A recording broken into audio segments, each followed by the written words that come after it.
तो आज हम स्टार्ट करने वाले हैं अमाइनो एसिड्स के बारे में, ठीक है। लेकिन अमाइनो एसिड्स को समझने से पहले सबसे पहले मैं थोड़ा सा आपको यहाँ पे फंक्शनल ग्रुप के बारे में बताना चाहती हूँ, क्योंकि मुझे नहीं पता कि यहाँ पे कितने बच्चे हैं जिनको थोड़ी बहुत भी केमिस्ट्री आती हो, उनको पता हो कि जो कार्बन है उसका एटॉमिक नंबर कितना होता है, उसकी हाइब्रिडाइजेशन क्या है, कैसे कैसे वो यहाँ पे बॉन्ड बनाता है, इसके अलावा फंक्शनल ग्रुप क्या होता है, ठीक है। तो इन सब के बारे में थोड़ा सा मैं यहाँ पे आपको आइडिया देना चाहती हूँ, उसके बाद ही हम आगे मूव करेंगे, ठीक है। 1 मिनट बस, मैं आप मुझे 1 मिनट का टाइम दीजिए।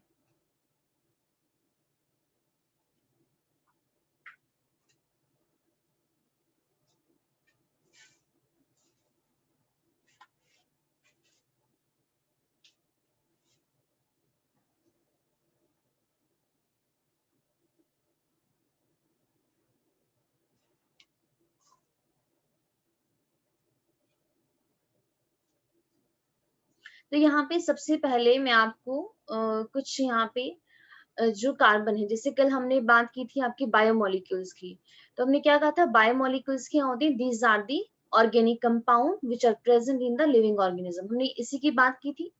तो हमने कहा था कि क्या होते हैं, ऑर्गेनिक कंपाउंड्स होते हैं।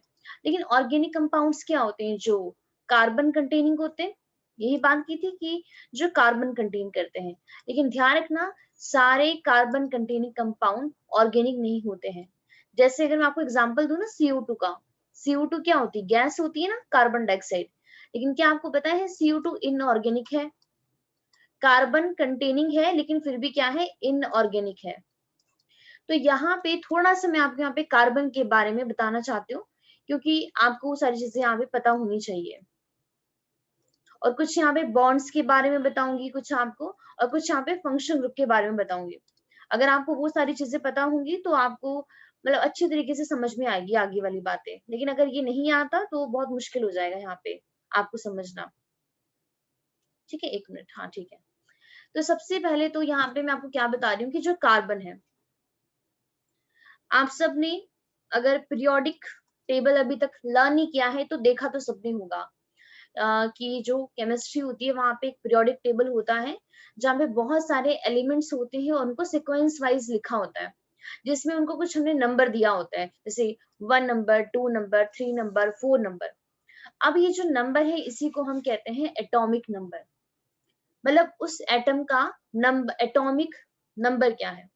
तो अगर हम बात करते हैं इस कार्बन की, तो कार्बन का जो एटॉमिक नंबर होता है वो होता है 6, ठीक है। अब अगर हम बात करते हैं इसकी हाइब्रिडाइजेशन की, अब मुझे नहीं पता आप यहाँ पे कितने बच्चों को पता है हाइब्रिडाइजेशन क्या होता है, लेकिन हम इसको 10th में जरूर लिखते हैं, थोड़ा बहुत तो करते ही हैं। लेकिन जस्ट ओनली यहाँ पे नहीं भी पता है कोई बात नहीं, आप इस साल जब केमिस्ट्री करोगे ना तो आपको समझ में आ जाएगा कि हाइब्रिडाइजेशन क्या होती है। लेकिन कहने का मतलब ये है कि जो ये कार्बन आपका जिसका एटॉमिक नंबर 6 है, इसको हम कुछ लिखते हैं, मतलब किसी तरीके से हम इसको ठीक है। अच्छा, केमिकल बॉन्डिंग किया हुआ है, चलो फिर तो अच्छी बात है अगर आपको थोड़ा बहुत यहाँ पे आइडिया है। तो अगर मैं कार्बन की यहाँ पे हाइब्रिडाइजेशन लिखूं तो वो क्या होती है, 1s2 होती है, 2s2, सॉरी 2s2 होती है, और हमारे पास 2p2 होती है।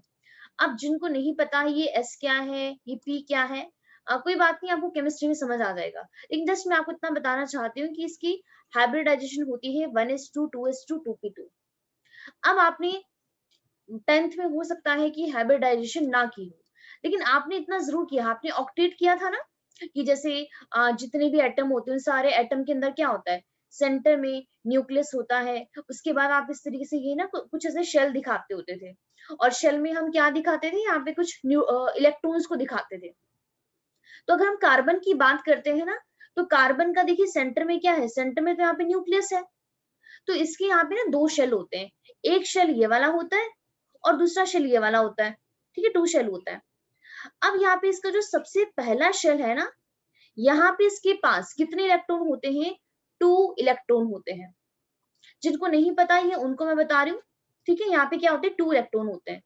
अभी जो शेल है ना, ये हमें क्या बताते हैं, ये हमें ऑर्बिटल्स के बारे में बताते हैं, ठीक है। शेल हमें किसके बारे में बताते हैं, ऑर्बिटल्स के बारे में। मतलब ये हमें ये बताता है कि एक शेल मैक्सिमम कितने इलेक्ट्रॉन ऑक्यूपाई कर सकता है। जैसे आप यहाँ पे देखिए, मैंने यहाँ पे लिखा है 1s2, तो हमारा ये जो s ऑर्बिटल होता है ना, ये मैक्सिमम 2 इलेक्ट्रॉन ही ऑक्यूपाई कर सकता है। जो हमारा p ऑर्बिटल होता है ना, ये मैक्सिमम 6 इलेक्ट्रॉन को ऑक्यूपाई कर सकता है। आपने अगर कभी ये नहीं देखा होगा, इस तरीके से देखा होगा, मान लेते हैं मेरे पास ये ये जो बॉक्स है, ये एक ऑर्बिटल है, ये s का ऑर्बिटल है, तो इसके पास ओनली सिंगल ही ऑर्बिटल होता है, और यहाँ पे 2 इलेक्ट्रॉन आपके ऑक्यूपाई हो सकते हैं। जैसे, और उसको हम इस तरीके से लिखते हैं, जैसे कि 1 इलेक्ट्रॉन ये वाला हो गया, सेकंड ये हो गया। ये कुछ रूल्स होते हैं कि हम इसको इस तरीके से क्यों लिखते हैं, ठीक है, तो अभी आप इसको समझ लो। अगर हम P की बात करते हैं ना, तो ये जो P वाला हो गया, जैसे ये वाला है, ये P है, इस P में टोटल इस तरीके से 3 बॉक्स होते हैं, इनको बोलते हैं ऑर्बिटल, ये P का ऑर्बिटल है। तो यहाँ पे मैक्सिमम 6 इलेक्ट्रॉन ऑक्यूपाई हो सकते हैं, जैसे 1 यहाँ पे, सेकंड यहाँ पे, थर्ड यहाँ पे, फोर्थ यहाँ पे, फिफ्थ यहाँ पे, सिक्स्थ यहाँ पे। तो यहाँ पे देखिए हमने क्या कहा, कार्बन का एटॉमिक नंबर कितना है, 6 है। तो हमारे पास ये जिसका जो सबसे पहला वाला शेल होता है ना, यहाँ पे ये किसका होता है कि s वाला होता है। तो मैक्सिमम यहाँ पे 2 ही इलेक्ट्रॉन आ सकते हैं। इसके बाद आता है हमारे पास आपका कौन सा ऑर्बिटल आता है, अब यहाँ पे आता है हमारे पास आपका इसके बाद आता है p। तो यहाँ पे देखिए क्या होता है, आउटर मोस्ट शेल में यहाँ पे हमारे पास कितने इलेक्ट्रॉन आ जाते हैं, 4 आ जाते हैं। अब आपको पता होगा, अगर आपने वैलेंसी के बारे में पढ़ा हो, कि जो हमारा क्लासिफिकेशन वाला भी कर दिया है, चलो अच्छी बातें कर दिया है, बस मैं थोड़ा सा आपको बताना चाहती हूँ, वो इम्पोर्टेंट है, क्योंकि इसके बाद जो मैं चीजें करवाऊंगी वो मुझे नहीं पता कि आप उसको कितना गेन करोगे। कहने का मतलब यहाँ पे है कि जो आउटर मोस्ट शेल होता है ना कार्बन का, वहां पे क्या होता है, इसके पास यहाँ पे 4 इलेक्ट्रॉन होते हैं, ठीक है, कितने इलेक्ट्रॉन होते हैं, इसके पास यहाँ पे 4 इलेक्ट्रॉन है। तो हमारे पास अब हम कहते हैं कि जो कार्बन होता है ना, कार्बन, इसकी वैलेंसी क्या होती है, इसकी वैलेंसी 4 होती है। अगर इसको अपना ऑक्टेट कंप्लीट करना हो तो इसको 4 इलेक्ट्रॉन और चाहिए होते हैं, या तो 4 दे दे या तो फिर 4 ले ले। अब ठीक है, इतना सा आपको समझ में आ गया यहाँ पे। अब यहाँ पे ये जो कार्बन होता है, अगर कार्बन को यहाँ पे किसी के साथ भी बॉन्ड बनाना है, वो यहाँ पे मैक्सिमम यहाँ पे 4 बॉन्ड का फॉर्मेशन कर सकता है, क्योंकि इसकी वैलेंसी कितनी, यहाँ पे इसकी वैलेंसी होती है 4। अब हो सकता है आपको ये सारी बातें समझ में ना आ रही हो यहाँ पे, लेकिन इस एक मैं यहाँ पे पीडीएफ ओपन करूँ, जस्ट ओनली कंसेप्ट गेन करने के लिए है, क्योंकि मैं चाहती हूँ कि आपको अच्छे तरीके से समझ में आए। जैसे अगर हम बात करते हैं यहाँ पे आपके बायोमोलिक्यूल्स की, तो बायोमोलिक्यूल्स में जितने भी कंपाउंड्स होते हैं वो क्या कंटेन करते हैं, कार्बन। लेकिन कार्बन के साथ साथ वहां पे क्या होता है, वैरायटी होता है फंक्शनल ग्रुप का। अब ये फंक्शनल ग्रुप क्या होता है, इसको भी समझते हैं यहाँ पे। देखिए, जब भी हम बात करते हैं ग्रुप की, तो ग्रुप क्या होता है, किसको बोलते हैं हम, जिसमें एक से ज्यादा कोई चीज प्रेजेंट हो। कभी ऐसा होता है, कभी हम एक पर्सन को कभी ग्रुप बोल रहे हैं, कभी नहीं बोलते ना ऐसे। ग्रुप किसको बोलते हैं, जिसमें कोई एक से ज्यादा, दो से ज्यादा कोई भी चीज प्रेजेंट हो। अब ये फंक्शनल ग्रुप क्या होता है, तो फंक्शनल ग्रुप क्या होता है, ग्रुप होता है एटम्स का। क्या मैंने कहा, फंक्शनल ग्रुप क्या होता है, फंक्शनल ग्रुप क्या होता है, ग्रुप होता है किसका, ग्रुप्स ऑफ द एटम। जो क्या होता है, किसी ना किसी कंपाउंड के साथ क्या होता है, अटैच होता है, किसी न किसी मॉलिक्यूल के साथ अटैच होता है। और जब भी ये फंक्शनल ग्रुप किसी के साथ अटैच हो जाता है ना, तो ये उसकी कैरेक्टरिस्टिक्स के बारे में बताता है कि एक्चुअल में ये क्या होगा। जैसे आपने सुना होगा कि ये तो एसिड है, ये तो बेस है, ये ऐसे करते हैं क्योंकि इसके पास ये है। तो आप जब किसी को देख के बता पा रहे हो ना, ये एसिड है, ये बेस है, तो वो वहां पे वो कैसे आप उसका करेक्टर को डिफाइन कर रहे हो, because of the functional group. वहां पे क्या प्रेजेंट होता है, फंक्शनल ग्रुप प्रेजेंट होता है। अब ध्यान रखना, जो चीजें मैं आपको यहाँ पे बताना चाह रही हूँ काफी ज्यादा इंपॉर्टेंट है, प्लीज इनको ध्यान से सुनना, एक एक बातों को।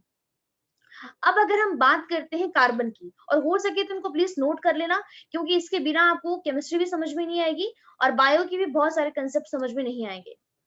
जो हमारा कार्बन है, कार्बन जो क्या है, वो क्या करता है, कार्बन हमेशा ही हाइड्रोजन के साथ सिंगल बॉन्ड फॉर्म करेगा। क्या मैंने कहा, कार्बन हमेशा ही हाइड्रोजन के साथ सिंगल बॉन्ड फॉर्म करेगा, लेकिन वो यहाँ पे ऑक्सीजन और नाइट्रोजन के साथ सिंगल बॉन्ड भी फॉर्म कर सकता है और डबल बॉन्ड भी फॉर्म कर सकता है। क्या मैंने कहा, मैं यहाँ पे लिख रही हूँ, कार्बन हमेशा, ये जो मैं लाइन ड्रॉ कर रही हूँ इसको हम बोलते हैं बॉन्ड। तो कार्बन हमेशा हाइड्रोजन के साथ सिंगल बॉन्ड फॉर्म करेगा, लेकिन कार्बन जो है वो यहाँ पे हमारे पास ऑक्सीजन के साथ भी बॉन्ड बना सकता है और ये कार्बन नाइट्रोजन के साथ भी बना सकता है। अब जब मैंने एक लाइन ड्रॉ की, इसको बोलते हैं सिंगल बॉन्ड। अगर मैं यहाँ पे 2 लाइन ड्रॉ करूंगी, इसको बोलते हैं डबल बॉन्ड। और अगर मैं यहाँ पे 3 लाइन ड्रॉ करूं, इसको बोलते हैं ट्रिपल बॉन्ड। तो हम यहाँ पे क्या कह रहे हैं कि ये जो कार्बन जो है वो ऑक्सीजन के साथ यहाँ पे सिंगल बॉन्ड भी बना सकता है और यहाँ पे डबल बॉन्ड भी बना सकता है। कार्बन नाइट्रोजन के साथ सिंगल बॉन्ड भी बना सकता है और यहाँ पे इसके साथ ये डबल बॉन्ड भी बना सकता है। आई होप आपको ये सारी बातें यहाँ पे समझ में आ रही होगी। अब यहाँ पे देखिए, अगर हम बात करते हैं, हमने यहाँ पे क्या कहा कि कार्बन यहाँ पे क्या करता है, हाइड्रोजन, ऑक्सीजन, नाइट्रोजन किसी के साथ भी हम बॉन्ड बना सकता है। अभी अभी हमने यहाँ पे कुछ फंक्शनल ग्रुप की बात की, तो प्लीज जो यहाँ पे लिखा गया है ना, उसको प्लीज ध्यान से देखिए, क्योंकि ये सारी चीजें काफी ज्यादा इंपॉर्टेंट है अगर आपको यहाँ पे समझना है। जैसे अभी भी मैंने आपको कहा कि कार्बन की वैलेंसी कितनी होती है, इसकी वैलेंसी होती है 4। इसके आउटर मोस्ट शेल में कितने इलेक्ट्रॉन होते हैं, 4। यहाँ पे देखिए, यहाँ पे कार्बन लिखा गया है और यहाँ पे डॉट ये जो दिख रहे हैं आपको 1 2 3 4, ये डॉट हमें क्या बताता है, डॉट बता रहा है यहाँ पे इलेक्ट्रॉन्स के बारे में और इसकी वैलेंसी के बारे में। इसकी वैलेंसी कितनी होती है, 4 होती है। जो हमारे पास देखिए यहाँ पे हाइड्रोजन है, इसकी वैलेंसी होती है 1। तो यहाँ पे देखिए, जब ये कार्बन इस हाइड्रोजन के साथ यहाँ पे देखिए बॉन्ड बना रहा है, तो यहाँ पे जहां जहां पे डॉट लिखे गए ना, ये हमें डॉट यहाँ पे क्या बता रहे हैं कि कार्बन जो है इधर भी किसी के साथ अटैच हो सकता है, यहाँ पर भी अटैच हो सकता है, इस साइड भी, इस साइड भी, लेकिन मैक्सिमम ये यहाँ पे 4 बॉन्ड बना सकता है। कहने का मतलब ये है। तो यहाँ पे देखिए, जब एक सिंगल कार्बन के साथ यहाँ पे हाइड्रोजन आ रहा है, तो यहाँ पे देखिए इस तरीके से कुछ बॉन्ड बना है। तो कार्बन और हाइड्रोजन के बीच में कितने बॉन्ड बन रहे हैं, एक सिंगल लाइन है, तो ये हमें बता रहा है कि यहाँ पे सिंगल बॉन्ड है कार्बन और हाइड्रोजन के बीच में। साथ ही साथ में यहाँ पे देखिए, एक लाइन ऐसे दिखा दी, एक लाइन ऐसे दिखा दी, एक लाइन ऐसे दिखा दी है। ये लाइन हमें ये इंडिकेट कर रही है कि इस कार्बन के इस साइड पर कुछ भी हो सकता है। मान लेते हैं, मैं यहाँ पे R लिख देती हूँ, R1 यहाँ पर भी कुछ हो सकता है, R2 यहाँ पर भी कुछ हो सकता है और यहाँ पे R3 यहाँ पर भी कुछ हो सकता है। जो ये वाली पोजीशन थी, यहाँ पे इसको हाइड्रोजन ने ऑक्यूपाई कर लिया। अब सेकंड यहाँ पे देखिए, जो हमारा कार्बन है वो यहाँ पे इस ऑक्सीजन के साथ भी बॉन्ड बना सकता है। अब यहाँ पे देखिए, जब ये कार्बन ऑक्सीजन के साथ यहाँ पे बॉन्ड बना रहा है, तो आप यहाँ पे साफ साफ देख पा रहे हो कि यहाँ पे अभी भी सिंगल बॉन्ड ही बना है। तो यहाँ पे देखिए, जब सिंगल बॉन्ड बना है, अब इसको यहाँ पे समझने की कोशिश करना। जब एक कार्बन और एक ऑक्सीजन में यहाँ पे सिंगल बॉन्ड बन रहा है, जो पिंक लाइन हमें यहाँ पे बॉन्ड के बारे में बता रही है, तो अभी 1 2 3, अभी 3 और कंपाउंड या 3 कुछ भी एलिमेंट यहाँ पे और आपके बॉन्ड बना सकते हैं। यहाँ पे अभी इसका ओनली एक ही बॉन्ड बना है, 3 बॉन्ड ही और बना सकता है। लेकिन कब, जब कार्बन और ऑक्सीजन के बीच में कैसा बॉन्ड है, सिंगल बॉन्ड है। लेकिन अब यहाँ पे इसे नीचे वाला देखिए, आप यहाँ पे देखिए, वेट, ये नीचे वाला देखिए, यहाँ पे थर्ड वाला, जब कार्बन और ऑक्सीजन कंबाइन कर रहे हैं और यहाँ पे कितने बॉन्ड बन रहे हैं, डबल बॉन्ड बन रहा है। तो आप ये एरो देख रहे हैं यहाँ पे 1 और 2, जब कार्बन और ऑक्सीजन के बीच में डबल बॉन्ड होता है, उसके बाद कार्बन के साथ यहाँ पे मैक्सिमम 2R ग्रुप, R कुछ भी हो सकता है, यहाँ पे कुछ भी हो सकता है, ध्यान रखना इसके बारे में। मतलब यहाँ पे कुछ भी कार्बन हो गया आपका या फिर कुछ भी हो गया इसके अलावा। तो जब यहाँ पे कार्बन और ऑक्सीजन के बीच में डबल बॉन्ड आ गया ना, उस टाइम पे यहाँ पे मैक्सिमम ये और कितने बॉन्ड बना सकता है, यहाँ पे ये 2 बॉन्ड बना सकता है। तो प्लीज इसको ध्यान से समझना, जब कार्बन और हाइड्रोजन के बीच में सिंगल बॉन्ड है, तब भी यहाँ पे 3 बॉन्ड और बन सकते हैं। जब कार्बन और ऑक्सीजन के बीच में सिंगल बॉन्ड है तब भी यहाँ पे 3 बॉन्ड और बन सकते हैं, लेकिन जब कार्बन और ऑक्सीजन के बीच में डबल बॉन्ड आ गया तो देखिए यहाँ पे 4 ही बॉन्ड बनेंगे ना मैक्सिमम। ये तुमने बात की कि जो हमारा कार्बन है ये मैक्सिमम 4 बॉन्ड बना सकता है, तो यहाँ पे 4 बॉन्ड बनेंगे, तो एक ये वाला, सेकंड, थर्ड, फोर्थ, लेकिन यहाँ पे देखिए 1 bond, 2 bond, 3 bond, 4 bond. I hope आपको ये समझ में आ रही होगी सारी चीजें कि जब कार्बन और ऑक्सीजन के बीच में 2 बॉन्ड बन चुके हैं तो 2 ही बचे ना। हम कह रहे हैं बना ही मैक्सिमम 4 ही सकता है, 4 के अलावा ही बना ही नहीं सकता है। अब उसके बाद यहाँ पे ये वाला देखिए, जब कार्बन और नाइट्रोजन के बीच में सिंगल बॉन्ड है उसके बाद यहाँ पे देखिए और कितने बनेंगे, 3 और बनेंगे। एक ये वाला हो गया, 2, 3, 4। लेकिन ये वाला देखिए, जब कार्बन और नाइट्रोजन के बीच में डबल बॉन्ड है तो 1, 2, 3, 4, तो यहाँ पे टोटल कितने हो गए, 4 बॉन्ड हो गए। आपको ये बातें समझ में आ रही है कि नहीं आ रही है, प्लीज मुझे इन्फॉर्म कर दीजिए। और ये भी समझ आ रहा है कार्बन और हाइड्रोजन के बीच में हमेशा ही सिंगल बॉन्ड होगा, लेकिन कार्बन और ऑक्सीजन के बीच में सिंगल और डबल दोनों, और कार्बन नाइट्रोजन के बीच में भी सिंगल डबल दोनों हो सकता है। बातें समझ में आ रही है कि नहीं आ रही है? आ रही है, ओके। अब इसके बाद यहाँ पे देखिए, कार्बन और कार्बन के बीच में भी, कार्बन और कार्बन के बीच में भी बॉन्ड बन सकता है। यहाँ पे देखिए, तो यहाँ पे देखिए ये वाला कार्बन देखिए, इस कार्बन ने, अब प्लीज यहाँ पे देखना, ये जो हमारे पास ये कार्बन नंबर 1 है और ये कार्बन नंबर 2 है, यहाँ पे जो बीच वाला बॉन्ड है ना, ये दोनों के दोनों शेयर कर रहे हैं इस बॉन्ड को। अब अगर मैं इस पहले वाले कार्बन की बात करूं, एक बॉन्ड ये वाला, सेकंड ये, थर्ड ये, और ये बीच में लाइन ये फोर्थ वाला। अब अगर मैं सेकंड नंबर वाले कार्बन की बात करूं तो 1 बॉन्ड ये, सेकंड ये, थर्ड ये, और यहाँ पे फोर्थ ये वाला। तो जब यहाँ पे कार्बन कार्बन के बीच में कोई भी बॉन्ड बनता है तो यहाँ पे जो बॉन्ड बन रहा है ना, ये इसको शेयर कर रहे हैं। यहाँ पे समझ पा रहे हो आप? यहाँ पे ही क्या कर रहे हैं, इस यहाँ पे सिंगल बॉन्ड को ये शेयर कर रहे हैं, तो इसको हम यहाँ पे पहले वाले कार्बन, इसके लिए भी यहाँ पे काउंट करेंगे और इसके लिए भी काउंट करेंगे। ऐसा नहीं होगा कि ओनली इस फर्स्ट वाले के लिए करेंगे और आप यहाँ पे 4 एरो और लगा दो। समझ पा रहे हो आप कि ये वाला क्या है, ये हमारे पास ये आपका शेयरिंग में होता है। ये सारे कंसेप्ट आप इसे केमिस्ट्री में जरूर करोगे। उसके बाद ये वाला देखिए, नीचे वाला, जब कार्बन कार्बन के बीच में डबल बॉन्ड आ गया है तो अब देखिए, अब यहाँ पे 2 बॉन्ड शेयर कर रहे हैं दोनों कार्बन कार्बन, तो 2 के बाद कितने बचे, 2 ही तो बचे। तो यहाँ पे देखिए अब ये एक और, हो गए पूरे 4। और यहाँ पे भी देख लीजिए कि 2 बॉन्ड तो ये दोनों शेयर कर रहे थे, इसके बाद अब यहाँ पे 2 और बच गए हैं। अब लास्ट है हमारे पास कार्बन और कार्बन के बीच में, देखिए यहाँ पे कितना बॉन्ड है, लास्ट में कितना है, ट्रिपल। तो यहाँ पे कैसा बॉन्ड है, ट्रिपल बॉन्ड है कार्बन कार्बन के बीच में। कितनी लाइन यहाँ पे ड्रॉ हो रही है, 1, 2, 3। अब आप खुद ही सोचो, जब कार्बन और कार्बन यहाँ पे 3 बॉन्ड शेयर कर रहे हैं, अब कितना बचा, ओनली 1 ही तो बचा। तो जब कार्बन कार्बन के बीच में ट्रिपल बॉन्ड आ गया ना, उसके बाद कार्बन इसके अलावा यहाँ पे एक ही बॉन्ड और बना सकता है, मतलब टोटल उसको 4 ही करने हैं। तो 3 बॉन्ड यहाँ पे शेयरिंग पे है और एक आपका उसके अलावा है। आई होप आपको ये सारी बातें समझ में आ गई होगी। लेकिन ध्यान रखना, कार्बन जब भी कभी भी बॉन्ड बनाएगा, सिंगल बॉन्ड हो, डबल बॉन्ड हो, ट्रिपल बॉन्ड हो, वो बॉन्ड कैसा होता है, कोवलेंट बॉन्ड होता है। And covalent bond is a very very strong bond. आपने थोड़ी बहुत बॉन्डिंग सुनी होगी, हाइड्रोजन बॉन्डिंग सुना होगा, इसके और भी आपने बॉन्ड सुने होंगे, आपने वेंडरवल इंटरेक्शन सुनी होगी। तो जो ये वाली फोर्सेस होती है ना, ये बहुत वीक फोर्सेस होती है, लेकिन हमारे जो ये कोवलेंट बॉन्ड होता है काफी स्ट्रॉन्ग बॉन्ड होता है। ठीक है, और नेचर में सिंगल एंड डबल बॉन्ड ही सबसे ज्यादा मैक्सिमम होते हैं, ट्रिपल बॉन्ड बहुत ही रेयर होते हैं। तो आई होप आपको ये समझ में आ गया होगा कि एक कार्बन मैक्सिमम 4 बॉन्ड बना सकता है। अब बस इस बात को आपको अपने माइंड में अच्छे तरीके से बिठा देना है। अब इसके बाद मैंने आपको कहा कि फंक्शनल ग्रुप के बारे में थोड़ा सा बात करते हैं। फंक्शनल ग्रुप क्या होते हैं, क्योंकि अभी आप बायोमोलिक्यूल्स करने वाले हो, हर जगह आप फंक्शनल ग्रुप ही देखोगे, बहुत सारे फंक्शनल ग्रुप। अब वहां पे देखोगे हाइड्रोक्सिल है, कार्बोक्सिलिक है, कीटोन है, एस्टर है, तो आपको वो बातें समझ में नहीं आएगी अगर आपको ये पता नहीं होगा कि फंक्शनल ग्रुप क्या होता है। तो यहाँ पे देखिए, मैंने आपको अभी क्या बताया था, फंक्शनल ग्रुप यहीं पे लिख रही हूँ, फंक्शनल ग्रुप क्या होता है। तो अभी भी मैंने आपको यही बताया कि पहली बात तो ग्रुप होता क्या है।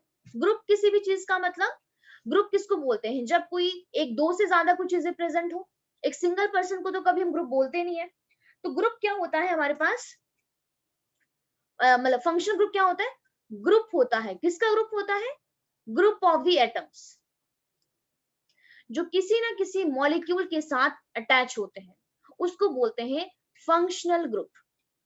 और ये जो फंक्शनल ग्रुप होता है, किसी भी कंपाउंड की किसी भी कंपाउंड की प्रॉपर्टीज के बारे में ये बताता है।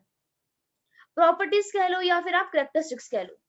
मान लेते हैं कि आप किसी को देख के बता रहे हो ये बहुत ज्यादा रिएक्टिव है, आप किसी को देख के बता रहे हो ये रिएक्टिव नहीं है।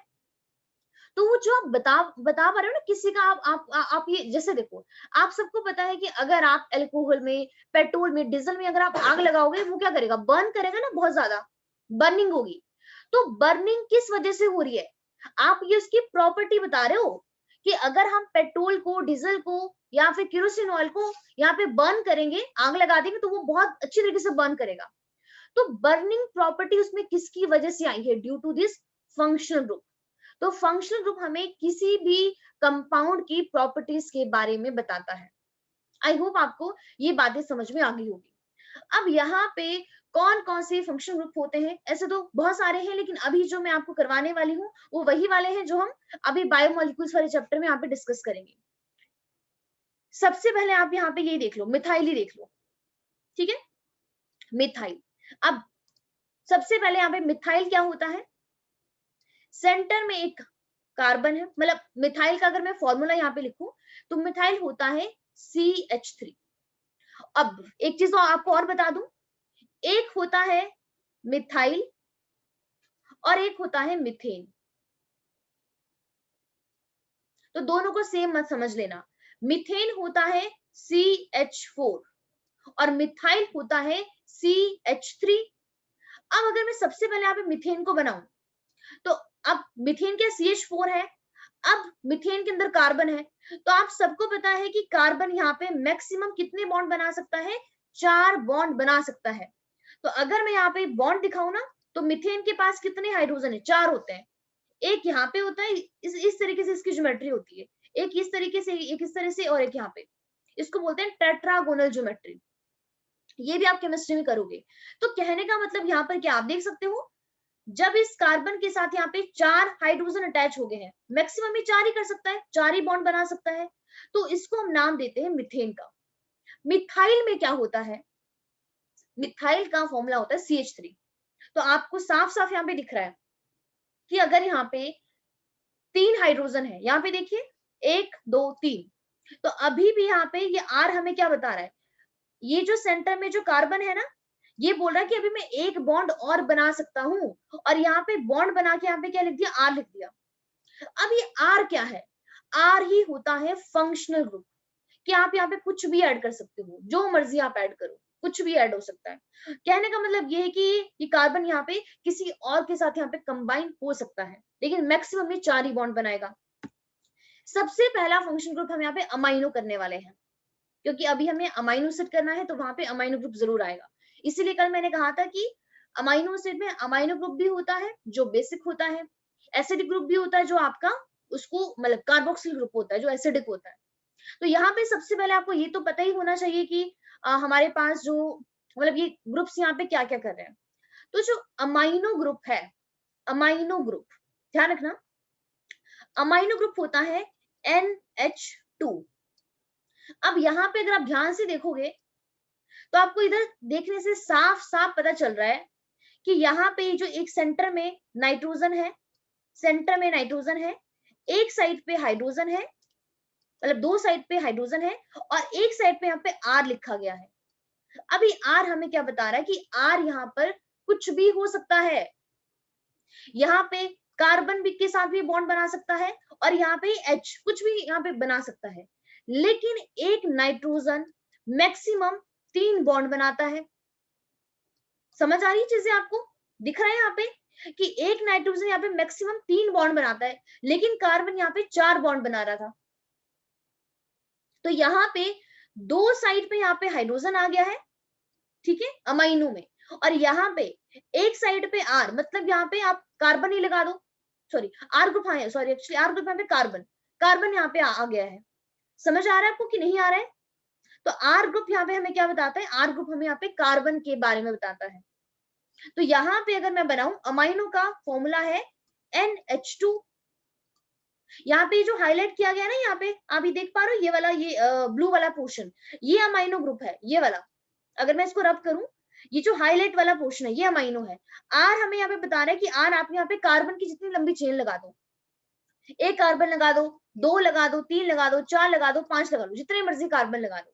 लेकिन अमाइनो ग्रुप है ये NH2 जिसके साथ यहाँ पे एक, मतलब ये एक बॉन्ड और बना सकता है, यहाँ पे मैक्सिमम 3 बॉन्ड। अब आप यहाँ पे सेकंड वाला देखिए, अमाइडो। अमाइडो ऐसे भी करने की जरूरत नहीं है, लेकिन जस्ट ओनली ऊपर वाले को समझाने के लिए यहाँ पे मैं दिखा रही हूँ आपको। अमाइडो ग्रुप देखिए क्या होता है, कार्बन डबल बॉन्ड O, मतलब डबल बॉन्ड ऑक्सीजन, साथ में यहाँ पे नाइट्रोजन होता है, यहाँ पे हाइड्रोजन है, यहाँ पर हाइड्रोजन है। अभी अभी हमने कहा नाइट्रोजन मैक्सिमम 3 बॉन्ड बना सकता है। तो यहाँ पे देखिए ये नाइट्रोजन मैक्सिमम 3 बॉन्ड बना रहा है, सबको दिख रहे हैं? एक बॉन्ड ये वाला, एक बॉन्ड ये वाला, एक बॉन्ड ये वाला। और अभी अभी हमने बात की थी कि जो हमारा कार्बन होता है, कार्बन ये मैक्सिमम 4 बॉन्ड बना सकता है। तो अगर आप यहाँ पे इस कार्बन को देखो, एक बॉन्ड तो उसने ये वाला बना दिया और 2 यहाँ पे बने हैं ये वाले, तो 3 हो गए यहाँ पे। अब एक बॉन्ड ये और बना सकता है, तो यहाँ पे उसकी जगह हमने लिख दिया आर, जो आप यहाँ पे देख सकते हो। इसको बोलते हैं अमाइडो। लेकिन अमाइडो अभी आपको करने की जरूरत है, अमाइनो जरूर करना है। अमाइनो इंपॉर्टेंट है कि NH2 होता है, मैक्सिमम 3 बॉन्ड बना सकता है, तो यहाँ पे ये किसी और के साथ भी अटैच हो सकता है। आर मतलब यहाँ पे कार्बन। आई होप आपको ये सारी बातें समझ में आ रही होगी, ठीक है? क्योंकि मुझे सीरियसली नहीं पता आपको कितनी केमिस्ट्री अभी आती है, क्योंकि पिछले साल जब आप 10th में थे तब भी आपका ऑनलाइन ही काम चला है। तो आप लोगों ने कितना गेन किया है घर पे बैठे, ये मुझे बिल्कुल भी आइडिया यहाँ पे नहीं है।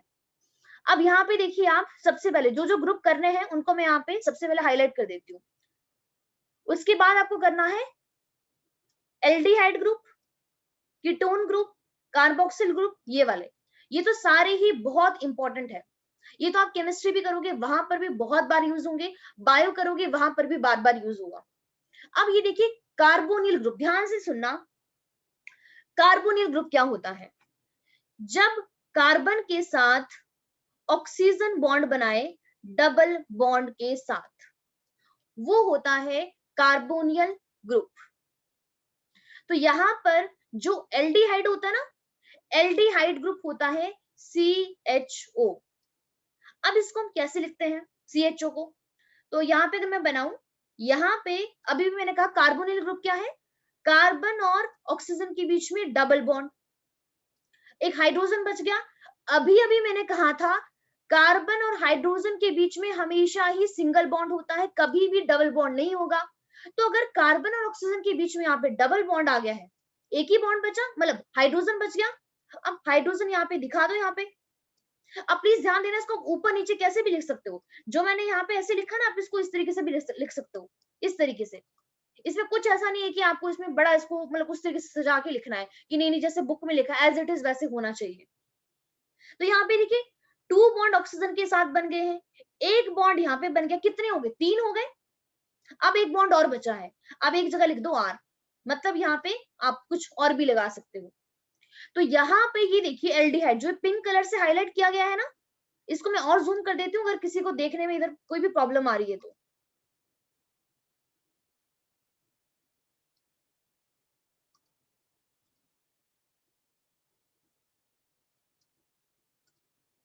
तो यहाँ पे देखिए एल्डिहाइड क्या होता है, और प्लीज आप देखो साथ साथ में भी लिख सकते हो, आपको सीरियसली कह रहा हूं, बहुत इजी लगेगा। तो एल्डिहाइड ग्रुप कौन सा होता है? CHO। और ये एल्डिहाइड के अंदर कैसा ग्रुप होता है? यहाँ पे लिखा है कार्बोनियल ग्रुप होता है। What is carbonyl group? Carbon double bond O, इसको बोलते हैं कार्बोनियल ग्रुप। तो अगर एल्डिहाइड में कार्बोनिल ग्रुप है, मतलब कार्बन और ऑक्सीजन के बीच में अगर यहाँ पे डबल बॉन्ड है और हाइड्रोजन के साथ कार्बन हमेशा सिंगल ही बॉन्ड बनाता है, तो 1 2 3 3 बॉन्ड बन गए, एक ही बचा, तो यहाँ पे लिख दिया हमने आर। तो ध्यान रखना एल्डिहाइड कैसा कंपाउंड है? It is a carbonyl compound, note कर लीजिए, कार्बोनियल कंपाउंड है aldehyde, because they contain carbonyl group. ठीक है, समझ आ गया आपको एल्डिहाइड? तो एल्डिहाइड क्या होता है? CHO। और प्लीज ध्यान रखना है, these are the functional group. जहां पर एल्डिहाइड ग्रुप प्रेजेंट होगा वो कुछ ना कुछ उसके उस कंपाउंड के बारे में बताएगा कि ये मतलब ऐसी ऐसी इसकी प्रॉपर्टीज होती है। उसके बाद है कीटोन। देखिए कीटोन हमें क्या बताता है, कीटोन के ऊपर भी क्या लिखा है? कार्बोनिल लिखा है। तो ये भी साफ साफ बोल रहा है कि इसके पास भी क्या है, ये देखिए carbon double bond O, carbonyl group आ गया। अब यहाँ पे एक साइड पे R1 लिखा है, एक साइड पे R2 लिखा है, ऊपर लिख रही हूं मैं यहाँ पे। तो यहाँ पे देखिए एक दो दो बॉन्ड बन गए, तीसरा ये, चौथा ये। अब कीटोन में और यहाँ पे मतलब एल्डिहाइड में फर्क क्या है? एल्डिहाइड बोलता है कि इस कार्बन के साथ यहाँ पे एक और कार्बन अटैच हो सकता है, एक और कार्बन, और वो भी सिंगल बॉन्ड के साथ। लेकिन कीटोन कहता है कि कीटोन में क्या है, एक तो ये वाला हो गया, मतलब डबल बॉन्ड तो हो ही गया, कि यहाँ पर साइड में एक कार्बन और एक कार्बन और, एक कार्बन का मतलब सॉरी यहाँ पे ऐसे R1 R2 ही ठीक रहेगा, यहाँ पे दो बॉन्ड और बन सकते हैं। एक्चुअली ये R1 R2 का मतलब होता है कार्बन की चेन। जैसे 1 कार्बन हो सकते हैं, 2 3 4, जितने मर्जी कार्बन हो सकते हैं, आप जितने मर्जी यहाँ पे लगा दो। तो यहाँ पे कार्बन के साथ यहाँ पे भी दो कार्बन और बॉन्ड बना सकते हैं, ये हो गया कीटोन। तो हमारे पास एल्डिहाइड एंड कीटोन दोनों के पास कौन सा मतलब कौन सा ग्रुप होता है? कार्बोनियल ग्रुप होता है। What is carbonyl group? Carbon double bond O। इसके बाद बात करते हैं कार्बोक्सिल ग्रुप की, जो यहाँ पे नीचे लिखा गया है, ये वाला। ये कौन सा ग्रुप है? Carboxyl group. कार्बोक्सिल ग्रुप क्या होता है? COOH। इतना तो आपने 10th में किया ही होगा। अब यहाँ पे O नेगेटिव लिखा है ना, इसको छोड़ दो, अभी आपको इतना बर्डन नहीं डालना खुद के ऊपर, ये नेगेटिव कहां से आ गया। ठीक है, आप सिंपल से इतना देखो। अब यहाँ पे देखिए हमने क्या कहा, कौन सा ग्रुप है? कार्बोक्सिल ग्रुप है। चलो कार्बोक्सिल बाद में करते हैं, पहले हाइड्रोक्सिल कर लेते हैं, फिर इसको ऊपर वाले को करेंगे। लास्ट में देखिए यहाँ पे हाइड्रोक्सिल ग्रुप। हाइड्रोक्सिल ग्रुप जो होता है उसमें कौन सा ग्रुप होता है? एल्कोहल। एल्कोहल के बारे में सबने सुना होगा, एल्कोहल ग्रुप होता है OH। तो यहाँ पे देखिए सेंटर में यहाँ पे ऑक्सीजन है, और यहाँ पे एक साइड पे हाइड्रोजन है, एक साइड पे R है। R मतलब यहाँ पे कार्बन की चेन हो सकती है। तो यहाँ पे आप देख सकते हो कि जो हमारा यहाँ पे ऑक्सीजन है वो मैक्सिमम कितने बॉन्ड बना सकता है? 2 बॉन्ड बना सकता है। आप देख लो ऊपर ये वाला किया, ये भी मैक्सिमम 2 ही बॉन्ड बना रहा है, 2 2। तो कार्बन मैक्सिमम 4 बॉन्ड बना सकता है, नाइट्रोजन मैक्सिमम 3 बॉन्ड बना सकता है, ऑक्सीजन मैक्सिमम 2 बॉन्ड बना सकता है। कार्बन नाइट्रोजन ऑक्सीजन, ऑक्सीजन के बाद क्या आता है? फ्लोरीन आता है, हेलोजन गैस, यही होता है। कार्बन का एटॉमिक नंबर 6 होता है, ये 7 है, ये 8 है।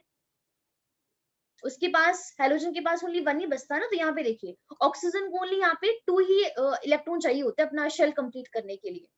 तो यहाँ पे देखिए ये जो ऑक्सीजन है, एक साइड पे हाइड्रोजन आ गया है, मतलब OH होता है हमारे पास एल्कोहल, और यहाँ पे साथ में R हमें बता रहा है कि कार्बन की चेन हो सकती है। तो हाइड्रोक्सिल ग्रुप कौन सा होता है? ROH। और इसमें हाइड्रोक्सिल में जो ग्रुप होता है वो होता है एल्कोहल। एल्कोहल मतलब OH। अब ये कार्बोक्सिल क्या है, इसको समझने की कोशिश करना। कार्बोक्सिल जो है, एल्डिहाइड अलग है, कीटोन अलग है, एल्कोहल अलग है, कार्बोक्सिल अलग है। कार्बोक्सिल कुछ कुछ समझ में आ रही चीजें? कार्बो से आया है वर्ड कार्बोनाइल, मतलब कार्बोनियल, और ऑक्सिल से, ऑक्सिल वर्ड कहां से आया? इस हाइड्रोक्सिल से आया है, प्लस हाइड्रोक्सिल। मतलब कार्बोक्सिल फंक्शनल ग्रुप ऐसा फंक्शनल ग्रुप होता है जिसके पास कार्बोनियल ग्रुप मतलब कार्बन डबल बॉन्ड O भी होगा, और उसके पास हाइड्रोक्सिल ग्रुप भी होगा, दैट इज OH। आप देख लो यहाँ पे, अभी मैंने कहा इस नेगेटिव को छोड़ दो भी, आप सिंपल यहाँ पे H लिखो। तो यहाँ पे देखिए क्या है, कार्बोनिल ग्रुप होगा मतलब कार्बन डबल बॉन्ड O, और यहाँ पे साथ में OH लगा दो। अब कितने बॉन्ड हो गए? 3 हो गए, 1 2 3, एक साइड और लगा दो R, मतलब यहाँ पे आप कुछ भी अटैच कर सकते हो यहाँ पे। आई होप आपको ये बातें समझ में आई होगी। बताइए मुझे, आपको एल्डिहाइड, कीटोन, कार्बोक्सिल, हाइड्रोक्सिल, ये 4 फंक्शनल ग्रुप समझ में आए? और अमाइनो भी इवन, अमाइनो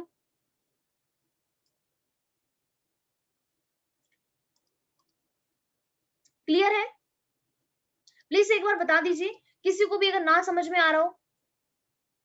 मैं कोशिश करूँ कि थोड़ा थोड़ा आपको यहाँ पे समझ में आ जाए, बहुत ज्यादा नहीं तो, क्योंकि इसके बिना मैं आपको बायोमोलिक्यूल्स नहीं समझा पाऊंगी अगर आपको ये सारी चीजें नहीं पता है कि कौन कितने कितने यहाँ पे मैक्सिमम बॉन्ड का फॉर्मेशन कर सकता है।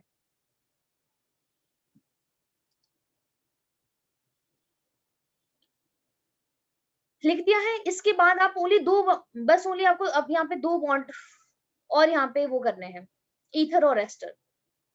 थायोएस्टर भी, थायोएस्टर चलो बाद में कर लेंगे, बस फिर इतने बहुत है। इससे हमारा बायोमोलिक्यूल्स में आराम से काम चल जाएगा। देखिए ईथर क्या होता है? ईथर होता है जब सेंटर में ऑक्सीजन हो और वो कहता है कि आप साइड में यहाँ पे R1 और R2। अब ये तो हमने कहा ही था कि ऑक्सीजन मैक्सिमम 2 बॉन्ड बना सकता है, तो यहाँ पे देखिए एक बॉन्ड यहाँ पे, एक बॉन्ड ये वाले। R और R2 क्या है कि ईथर बॉन्ड कब बोलेंगे? जब ऑक्सीजन के साथ राइट साइड में भी कार्बन हो और यहाँ पे लेफ्ट साइड में भी कार्बन हो, मतलब सॉरी राइट लेफ्ट दोनों साइड पे कार्बन हो। R1 R2 हमें कार्बन की चेन के बारे में बताता है। ये होता है, सॉरी ये होता है ईथर फंक्शनल ग्रुप। एक होता है मेरे पास आपका ईस्टर। ईस्टर क्या होता है? CO होता है अगर हम बात करें तो। अब एस्टर, अब देखिए इसमें क्या है, जो आपका ईस्टर होता है ना, ईस्टर में क्या क्या चीजें हैं? ईस्टर में हमारे पास, अगर मैं यहाँ पे बनाऊं, एक मिनट, कार्बन डबल बॉन्ड साथ में ऑक्सीजन, यहाँ पे लिखा है R1 और यहाँ पे लिखा है R2। देखिए इसका मीनिंग क्या है, ईथर में और एस्टर में डिफरेंस क्या है, यहाँ पे इसको समझने की कोशिश करना है। यहाँ पे जो ईथर है उसमें जो ये ऑक्सीजन है ये डायरेक्टली अटैच होता है दोनों कार्बन के साथ। लेकिन यहाँ पे देखिए क्या हो रहा है, जो यहाँ पे हमारे पास ये ईस्टर बॉन्ड होता है, यहाँ पे भी दो, यहाँ पे देखिए R1 एंड आपका R2 है, लेकिन बीच में अगर आप देखोगे यहाँ पे हमारे पास कौन सा ग्रुप आ रहा है? यहाँ पे कार्बोनियल ग्रुप आ रहा है, C डबल बॉन्ड O। ठीक है, अगर समझ में आ गया तो भी ठीक है, नहीं आया तो ये वाले कोई बात नहीं, ये भी चलेगा। ये अभी लिपिड्स में हम करेंगे इसको, अभी हम मेन ये वाले करने वाले ऊपर वाले। तो अगर आपको ये वाले बॉन्ड समझ में यहाँ पे आ गए हैं, कौन कौन से? एल्डिहाइड, कीटोन, कार्बोक्सिल, हाइड्रोक्सिल, और सबसे पहले जो हमने आपका किया था अमाइनो ग्रुप जो होता है NH2।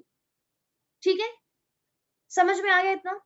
अब अगर आपको समझ में आ गया है तो अब अपनी हम स्लाइड के ऊपर मूव करते हैं अमाइनो एसिड के ऊपर। ठीक है कि अमाइनो एसिड क्या होता है, तो अब आपको बहुत ही इजी लगेगा। अब आपको कोई टफ नहीं लगने वाला है अमाइनो एसिड, क्योंकि अब आपने वहां पे फंक्शनल ग्रुप समझ लिए हैं कि फंक्शनल ग्रुप क्या होते हैं। तो यहाँ पे देखिए क्या है अमाइनो एसिड। अमाइनो एसिड क्या है? जिसमें पहली बात तो अमाइनो ग्रुप हो, यही हो गया ना, कौन सा ग्रुप हो? अमाइनो। अभी अभी आपने वहां पे देखा था अमाइनो ग्रुप कौन सा होता है? NH2 होता है। लेकिन आपको पता है जो हमारा नाइट्रोजन है वो मैक्सिमम कितने बॉन्ड बना सकता है? 3 बॉन्ड बना सकता है। तो यहाँ पे 2 तो इसने हाइड्रो, एक बच गए, वहां पे लिख दो R। तो अमाइनो एसिड में एक तो होता है अमाइनो ग्रुप और एक होता है एसिडिक ग्रुप। लिखा है अमाइनो प्लस एसिड। अब मैं आपको थोड़ा सा बता दूं, जो अमाइनो ग्रुप होता है ना ये नेचर में बेसिक होता है। आपने बेसिक और एसिड पढ़े होंगे 10th क्लास में कि 9th क्लास में। तो अमाइनो ग्रुप कैसा ग्रुप होता है? It is a basic group. तो आप अब समझ पा रहे हो, जहां जहां अमाइनो ग्रुप होगा ये उस कंपाउंड को क्या बना देगा? बेसिक बना देगा, बेसिक प्रॉपर्टी प्रोवाइड करेगा। आपने पढ़ा होगा एसिड टेस्ट में कैसे होते हैं, मतलब थोड़े खट्टे होते हैं और ये थोड़े वो होते हैं क्या, टेस्टलेस होते हैं, मतलब जो हमारे बेसिक होते हैं। तो अमाइनो ग्रुप क्या होता है? यहाँ पे बेसिक होता है। अब यहाँ पे कहा प्लस एसिड, एसिडिक ग्रुप भी है। अब यहाँ पे कौन सा एसिडिक ग्रुप होगा? तो एसिडिक ग्रुप का नाम होता है कार्बोक्सिल ग्रुप। कौन सा ग्रुप है? कार्बोक्सिल ग्रुप होता है। अब खुद ही आप मुझे जल्दी से कमेंट बॉक्स में मैसेज करके बताओ, कार्बोक्सिल ग्रुप का सिंबल क्या था? जल्दी से उसका फॉर्मूला लिख के बताओ। अभी भी आपने किया है। बॉन्ड छोड़ो, सिंपल ये लिख दो, जैसे मैंने यहाँ पे NH2 लिखा है। कार्बोक्सिल ग्रुप का क्या था? वेरी गुड मृदुल, जल्दी से सारे बच्चे आंसर करेंगे, 5 की 5 जो भी क्लास में भी है।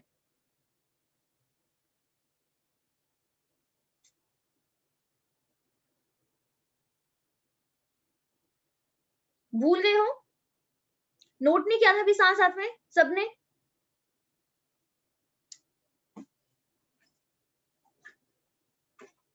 प्लीज सारे बच्चे मैसेज करेंगे।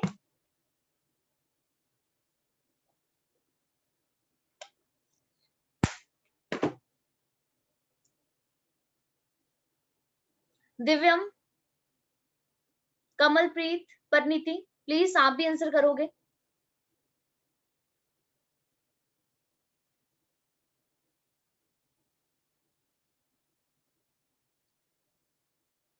कार्बोक्सिल ग्रुप कौन सा होता है?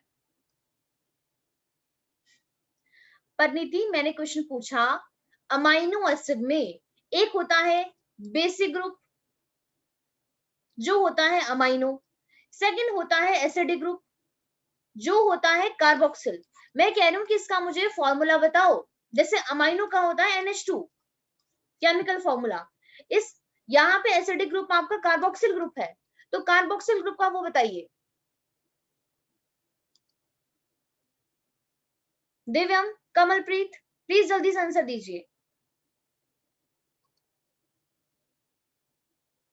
हाँ जी दिव्यम, ठीक है। कमलप्रीत आप भी आंसर दीजिए। नहीं समझ में आ रहा है तो प्लीज अभी ही मुझे रोक दो कि नहीं समझ में आ रहा है, ओके। क्योंकि अगर आपको ये चीजें समझ में नहीं आएगी, आप सीरियसली मैं कह रही हूँ, आपको कोई बॉन्ड नहीं समझ में आने वाले आगे। आप इतने सारे बॉन्ड आगे पढ़ोगे, ester bond, peptide bond, hydrogen bond, ये बॉन्ड कैसे समझ में आएगा आपको? कमलप्रीत जल्दी से आंसर दीजिए, ओनली आप ही रहते हो।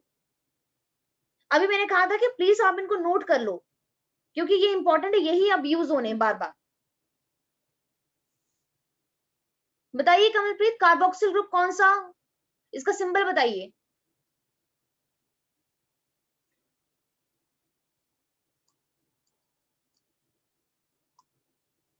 कमलप्रीत मैं वेट कर रही हूँ, नहीं आता है तो प्लीज उसी का मैसेज कर दो कि नहीं आता है।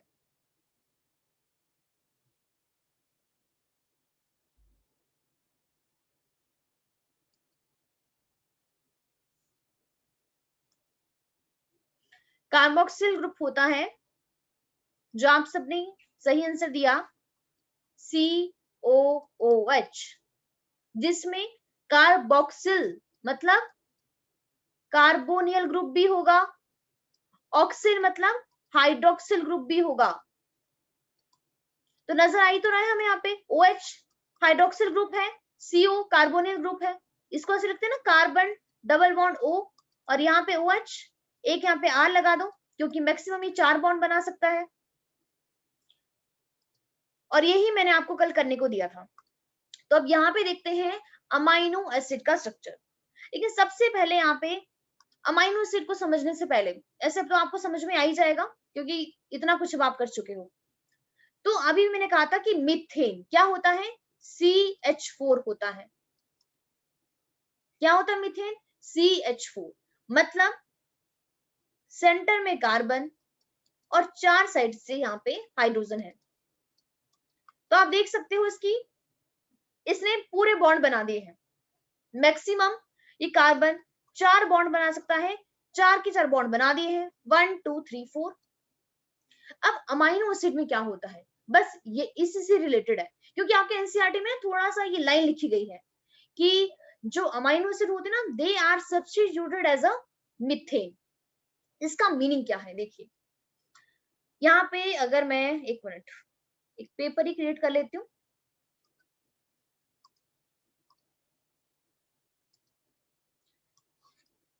मीथेन क्या है? CH4 अब यहाँ पे देखिए, आपको यहाँ पे क्या करना है, अब हमें इस मीथेन से क्या बनाना है, हमें इस मीथेन से बनाना है अमाइनो एसिड को। कैसे बनेगा देखिए, सेंटर में एक सिंगल कार्बन है, लिख दो यहाँ पे, सेंटर में है सिंगल कार्बन, इस कार्बन को बोलते हैं अल्फा कार्बन, तो मैंने यहाँ पे लिख दिया अल्फा। अब यहाँ पे देखिए, अमाइनो एसिड में कौन सा ग्रुप है, पहली बात तो बेसिक ग्रुप है जिसका नाम है अमाइनो। कौन सा ग्रुप होता है, NH2। सेकंड क्या होता है, एसिडिक ग्रुप, जो कौन सा होता है, कार्बोक्सिल ग्रुप होता है, जिसको हम बोलते हैं COOH। अब यहाँ पे देखिए, जो हमारे पास ये सेंटर में जो एक कार्बन है, अब यहाँ पे देखिए आपको क्या करना है, इसके लेफ्ट साइड में अमाइनो ग्रुप लगाना है, तो लगा दो यहाँ पे अमाइनो ग्रुप NH2, लिख दो यहाँ पे, हो गया NH2 अमाइनो ग्रुप। अब प्लीज ध्यान देना, यहाँ पे मैं NH2 को इस तरीके से भी लिख सकती हूँ, और यहाँ पे N इस तरीके से प्रॉपर हमें बॉन्ड दिखा के भी लिख सकती हूँ, मेरी मर्जी है। यहाँ पे अगर आपको बहुत अच्छी तरीके से समझना है तो यहाँ पे मैं आपको पूरा दिखा देती हूँ। NH2 क्या है, NH2, ठीक है। अब इसके बाद इसका जो राइट साइड होगा, यहाँ पे होता है एसिडिक ग्रुप, जिसको हम कहते हैं कार्बोक्सिल ग्रुप। तो यहाँ पे देखिए COOH, अब इसको मैं यहाँ पे बॉन्ड की फॉर्म में लिखूंगी ताकि आपको भी चीजें याद हो जाए। तो यहाँ पे लिखिए carbon double bond O, carbonyl group, और एक साइड पे आ गया है हाइड्रोक्सिल ग्रुप। तो यहाँ पे इस अमाइनो एसिड में इसकी लेफ्ट साइड पे अमाइनो ग्रुप आ गया है, और इसके लेफ्ट साइड में कौन सा ग्रुप आ गया है, एसिडिक ग्रुप आ गया है। अब यहाँ पे देखिए, ये जो सेंटर में कार्बन है, अभी इसने यहाँ पे दो ही बॉन्ड बनाए हैं, एक बॉन्ड ये वाला, एक बॉन्ड ये वाला, लेकिन मैक्सिमम में कितने बॉन्ड बना सकता है, 4। अब यहाँ पे देखिए, जो इस मिथेन में ये 2 हाइड्रोजन थे, इसको तो एक हाइड्रोजन को हमने अमाइनो से रिप्लेस कर दिया, एक को हमने कार्बोक्सिल से रिप्लेस कर दिया, अब भी 2 बचे हुए हैं। अब देखिए इसमें क्या होगा, एक हाइड्रोजन तो ऐसे रहने वाला है ऊपर वाला, ये देखिए एज इट इज, तो 3 बॉन्ड बन गए हैं, एक बॉन्ड अभी और बन सकता है, तो यहाँ पे हमने लिख दिया R। अब जैसे मैंने आपको कल बताया था कि जो हमारे अमाइनो एसिड होते हैं, अमाइनो एसिड का फेट मतलब क्या भाग्य होता है उसका, आगे जाकर क्या बनाते हैं, वो प्रोटीन बनाते हैं। बात की थी इसकी, प्रोटीन बनाते हैं ना अमाइनो एसिड, तो ये अमाइनो एसिड ही तो बना रहे हैं प्रोटीन। अब कितने अमाइनो एसिड है, तो नेचर में टोटल 20 अमाइनो एसिड होते हैं। ऐसे तो बहुत सारे हैं, 300 से भी ज्यादा है, लेकिन 20 अमाइनो एसिड ऐसे अमाइनो एसिड है जो प्रोटीन बनाने में पार्टिसिपेट करते हैं। तो इन अमाइनो एसिड को हम बोलते हैं स्टैंडर्ड अमाइनो एसिड, जो प्रोटीन बनाते हैं। कितने होते हैं, 20 होते हैं नेचर में। अब यहाँ पे देखिए, अच्छे तरीके से समझ लीजिए, जितने भी अमाइनो एसिड हैं उन सब में एक साइड पे अमाइनो, एक साइड पे कार्बोक्सिल, एक साइड पे हाइड्रोजन, सब में होने वाला है। ये दिख रहा है यहाँ पे R यहाँ पे अलग होगा, यहाँ पे ये R कुछ भी हो सकता है, कार्बन या कोई आप कुछ और ग्रुप लगा दो, कुछ भी हो सकता है, कुछ भी मतलब। तो ये हमारे पास है सिंपल अमाइनो एसिड का स्ट्रक्चर। यहाँ पे अगर अभी भी कंफ्यूजन हो रही है, दोबारा बना देती हूँ क्योंकि वहां पे थोड़ी कुछ खिचड़ी सी पक गई थी। तो यहाँ पे देखिए क्या है, सेंटर में अल्फा कार्बन है, एक साइड पे अमाइनो ग्रुप है, एक साइड पे कार्बोक्सिल ग्रुप है, एक साइड पे हाइड्रोजन है, और यहाँ पे इसको अलग ही कर देती हूँ, एक साइड पे क्या है, R ग्रुप है। तो ये बन गया सिंपल अमाइनो एसिड का structure, structure of amino acid. अब मुझे लगता नहीं आपको इसमें कोई कंफ्यूजन होगी, तो ये सबको समझ आ गया। कोई भी पूछे अमाइनो एसिड का स्ट्रक्चर बनाओ, क्या इसमें कुछ मुश्किल है,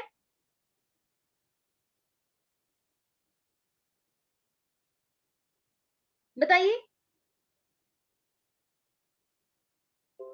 क्या आपको मुश्किल लग रहा है अब इसमें? तो प्लीज अब इसको नोट कीजिए अपनी कॉपी में।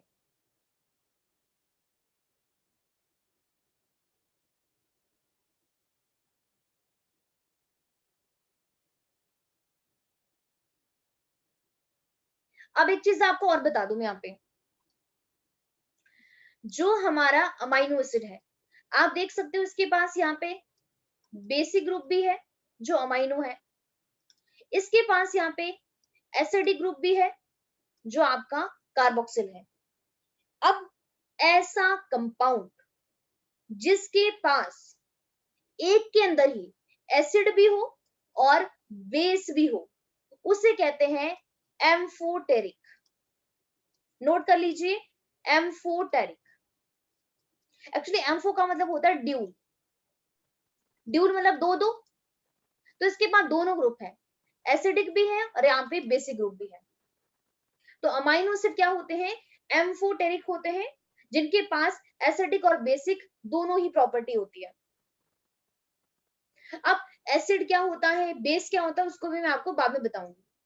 ऐसे जो एसिड होता है ना नेचर में, इन एसिड की एबिलिटी होती है कि हमारे पास ये ना प्रोटॉन को लूज कर सकता है, ये प्रोटॉन का लॉस, प्रोटॉन को लूज कर सकता है। और ये जो बेसिक ग्रुप होते हैं ना नेचर में, जो यहाँ पे अमाइनो है, इसकी एबिलिटी होती है कि ये एक्सेप्ट कर सकता है प्रोटॉन को, accept proton, accept accept proton. ये कुछ कुछ चीजें आपने 9th-10th में की होगी कि एसिड क्या होता है। अभी ये एडिशनल है, करना है तो भी कर लो, जब बाद में ड्यूटेनाइन समझाऊंगी ना तब दोबारा इसको बताऊंगी एसिड क्या होता है, बेस क्या होता है। तो कहने का मतलब बस ये है, अमाइनो एसिड एक ऐसा कंपाउंड है जो प्रोटॉन को लॉस भी कर सकता है, मतलब सॉरी इसको लूज भी कर सकता है और प्रोटॉन को एक्सेप्ट भी कर सकता है। क्यों? क्योंकि दोनों ही चीजें प्रेजेंट है, एसिड भी है बेस भी है, इसीलिए हमने इसको नाम दे दिया। और नाम क्या दिया? नाम दिया एम्फोटेरिक। आई होप आपको सबको ये समझ में आ गई होगी ये वाली बातें। बताइए।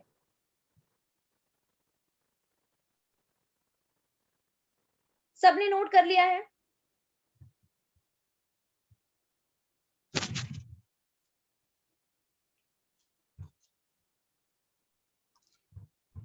सबने अगर नोट कर लिया है तो अब मूव करते हैं अपने स्ट्रक्चर के ऊपर।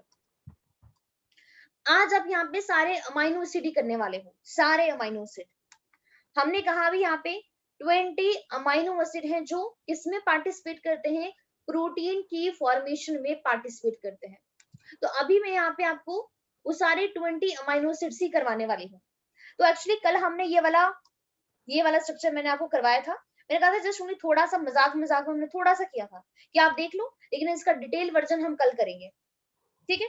अब यहाँ पे जो ये लिखा ना CO, अभी आप उसको छोड़ो, बस ओनली आपको H लिखना है यहाँ पे, और यहाँ पे भी आप ओनली NH2 करोगी। ठीक है? तो यहाँ पे देख पा रहे हो, इसको समझ आ रहा है ये स्ट्रक्चर कि each amino acid consist of central carbon atom, centre में कार्बन एटम है जिसको बोलते हैं अल्फा कार्बन, जिसपे अटैच है अमाइनो ग्रुप, कार्बोक्सिल ग्रुप, यहाँ पे अमाइनो ग्रुप ये वाला, and hydrogen atom, and 4th number पे हमारे पास ये है आपका रेडिकल ग्रुप, R, मतलब यहाँ पे कुछ भी हो सकता है। In the structure of 20 amino acid, the part in black, ये चारों ब्लैक में ही है, are common to all amino acid, and part in red, ये वाला जो पिंक में है वो हमें क्या बता रहा है? आर, मतलब यही सब में डिफरेंट होता है। ठीक है? अब वन बाय वन डिस्कस करते हैं कौन कौन से अमाइनो एसिड्स होते हैं।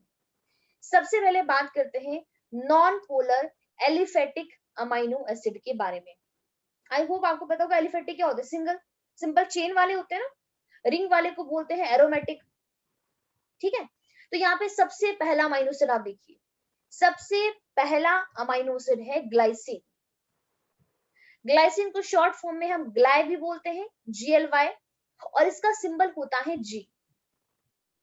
अब यहाँ पे जो भी मैं यहाँ पे आपको दिखा रही हूँ, इसमें सारे 20 के 20 हैं, लेकिन आपके एनसीईआरटी के अंदर कौन कौन से मेंशन है मैं आपको स्पेसिफिक वो बता दूंगी, जस्ट ओनली आप वो वाले लर्न कर लेना, बाकी रहने देना। ठीक है? लेकिन जो जो बताऊंगी प्लीज उसको नोट करना जरूर। अब ये देखिए ग्लाइसिन, देखिए amino group, carboxyl group, hydrogen group, क्या है यहाँ पे आर ग्रुप, क्या है हाइड्रोजन। ये सबसे सिंपलेस्ट अमाइनो एसिड होता है, सबसे सिंपल। जहां पर आर ग्रुप क्या होता है, आर ग्रुप होता है हमारे पास आपका हाइड्रोजन। तो ध्यान रखना, ग्लाइसिन अमाइनो एसिड में आर ग्रुप हाइड्रोजन होता है, और ये सबसे सिंपल अमाइनो एसिड होता है, सबसे सिंपल। उसके बाद सेकंड देखिए एलानिन। एलानिन क्या है, एक साइड पे अमाइनो, एक साइड पे कार्बोक्सिल, बस ओनली आर ग्रुप देखिए। अब तो आर ग्रुप यहाँ पे क्या बताइए, CH3 क्या होता है, अभी भी बताया था, CH4 मिथेन होता है, और CH3 क्या होता है, मिथाइल। तो आप देख पा रहे हो यहाँ पे, अगर आप इसको तोड़ के लिखोगे ना, यहाँ पे ये देखिए, अगर मैं इसको यहाँ पे इस तरीके से लिखूं, तो यहाँ पे देखिए कार्बन, देखो यहाँ पे ये 3 हाइड्रोजन बॉन्ड बना रहा है इस तरीके से, और यहाँ पे देखिए एक कार्बन बॉन्ड इसके बीच में आ गया है। समझ पा रहे हो आप कि नहीं समझ पा रहे हो। तो एलानिन में ये आर ग्रुप क्या होता है, आर ग्रुप इज मिथाइल। तो नोट कर लीजिए क्या बोलते हैं इसको, इसको बोलते हैं मिथाइल। तो ग्लाइसिन में आर ग्रुप H है, एलानिन में आर ग्रुप आपका मिथाइल है। ध्यान रखना मिथेन नहीं है, ये हमें समझ लेना, मिथेन और मिथाइल एक ही बात है, डिफरेंस है दोनों में। इसके बाद आप वेलिन में देख सकते हो, ल्यूसिन हो गया, आइसोल्यूसिन हो गया। लेकिन आपको जो करना है, ग्लाइसिन आपको करना है, एलानिन आपको करना है, और इसके बाद आपको सीरिन करना है। ये तीनों आपके एनसीईआरटी के अंदर मेंशन है। अब सीरिन में यहाँ पे देखिए, सीरिन में क्या है, आर ग्रुप क्या है, CH2OH, methyl alcohol, hydroxy methyl भी आप इसको बोल सकते हो। इसको क्या बोल सकते हो, हाइड्रोक्सी, हाइड्रोक्सिल ग्रुप आ गया ना OH, हाइड्रोक्सी, और मिथाइल भी बोल सकते हो। देख रहे हो यहाँ पे CH2OH है। तो ग्लाइसिन में आर ग्रुप H, एलानिन में CH3, और सीरिन में CH2OH होता है। समझ में आ गया कि नहीं आ गया। इसके बाद आपको जो चीजें करनी है वो क्या है, यहाँ पे इसको प्लीज नोट कर लेना, स्ट्रक्चर रहने देना, लेकिन स्ट्रक्चर आपको इन तीनों के जरूर करने हैं, ग्लाइसिन, एलानिन और आपका सीरिन। अभी ही नोट करोगे ऐसे आप, लेकिन जस्ट पहले मैं आपको समझा देती हूँ यहाँ पे। उसके बाद नोट कीजिए मिथ्योनिन, मिथ्योनिन और आपका सिस्टीन। मिथ्योनिन और सिस्टीन ऐसे अमाइनो एसिड होते हैं जो सल्फर कंटेनिंग होते हैं। बहुत बार क्वेश्चन आता है, सल्फर कंटेनिंग अमाइनो एसिड का नाम बताइए। तो इस मिथ्योनिन में आपको सल्फर नजर आ रहा है यहाँ पे, और यहाँ पे भी नजर आ रहा है, ये देखिए सिस्टीन में सल्फर। तो मिथ्योनिन एंड सिस्टीन ऐसे अमाइनो एसिड हैं जो क्या कंटेन करते हैं, सल्फर कंटेन करते हैं, सल्फर कंटेनिंग अमाइनो एसिड होते हैं। तो प्लीज इसको अभी अपनी कॉपी में नोट कीजिए। ये इसका आर ग्रुप क्या है, इसको आप स्किप कर सकते हो, बस इतना पता होना चाहिए, सल्फर कंटेन करते हैं। सल्फर कंटेनिंग अमाइनो एसिड कौन कौन से हैं, मिथ्योनिन, हाँ बाकी इसका सिंबल जरूर करना है, इसको मेट मतलब शॉर्ट फॉर्म में मेट, और इसको सिंबल होता है एम। सिस्टीन का सिस, और यहाँ पे सी, क्योंकि जब आप नेक्स्ट ईयर आप जेनेटिक्स करोगे ना, वहां पे आपको एक चैप्टर आएगा मॉलिक्यूलर बेसिस ऑफ इनहेरिटेंस, तब आपको दोबारा सारी चीजें आपको एज इट इज करनी पड़ेगी। तो इससे अच्छा आप इस साल ही कर लो, अगले साल भी तो करना ही पड़ेगा आपको, ठीक है। तो मिथ्योनिन में भी सल्फर होता है, सिस्टीन के अंदर भी सल्फर होता है, ठीक है, समझ आ गया। इसके बाद अब हमारे पास कुछ अमाइनो एसिड होते हैं आपके बेसिक होते हैं नेचर में, और कुछ अमाइनो एसिड आपके एसिडिक होते हैं।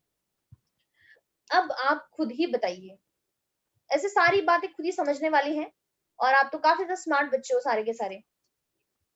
अभी हमने कहा अमाइनो एसिड क्या होते हैं, एम्फोटेरिक,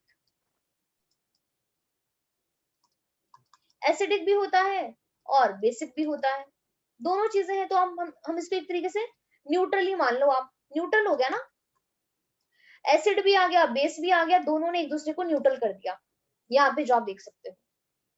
लेकिन मान लेते हैं, देखिए नॉर्मल एक अमाइनो एसिड के अंदर एक अमाइनो ग्रुप है और एक कार्बोक्सिल ग्रुप है, लेकिन अगर किसी अमाइनो एसिड में एक से ज्यादा अमाइनो ग्रुप आ जाए,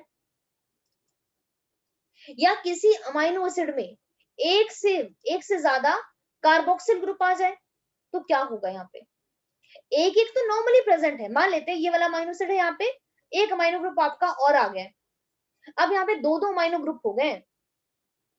तो ऐसा अमाइनो एसिड जहां पर नंबर ऑफ अमाइनो ग्रुप ज्यादा है कार्बोक्सिल ग्रुप के कंपैरिजन में, उसको बोल देते हैं बेसिक अमाइनो एसिड।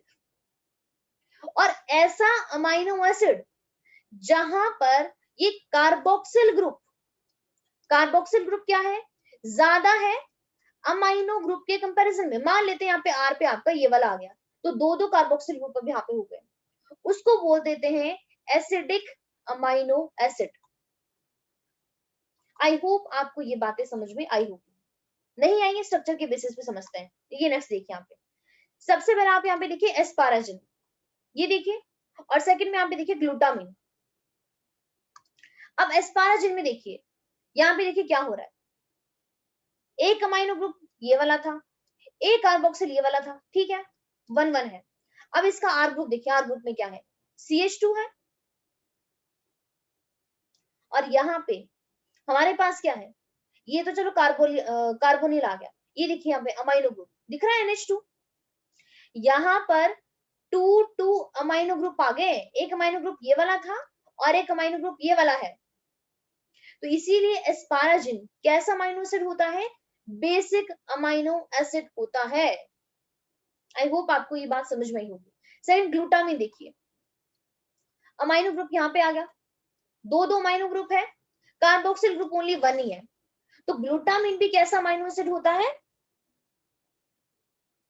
ग्लूटामिन भी कैसा अमाइनो एसिड होता है, बेसिक अमाइनो एसिड होता है।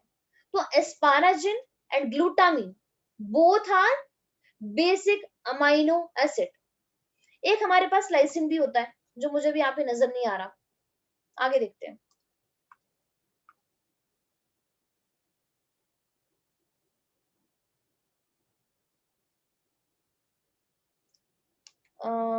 एक मिनट,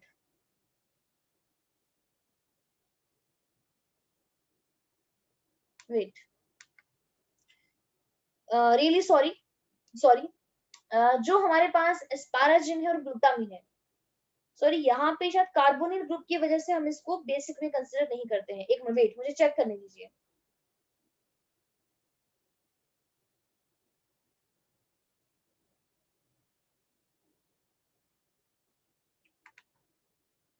ये वाला लाइसिन तो है, हिस्टिडीन भी है, आर्जिनिन भी है, एक मिनट, आपका वो कौन सा था, एस्पाराजिन, एस्पाराजिन, एक मिनट भी होना चाहिए ऐसे तो, एक एक्चुअली केमिस्ट्री में एक्सेप्शन बहुत ज्यादा आती है,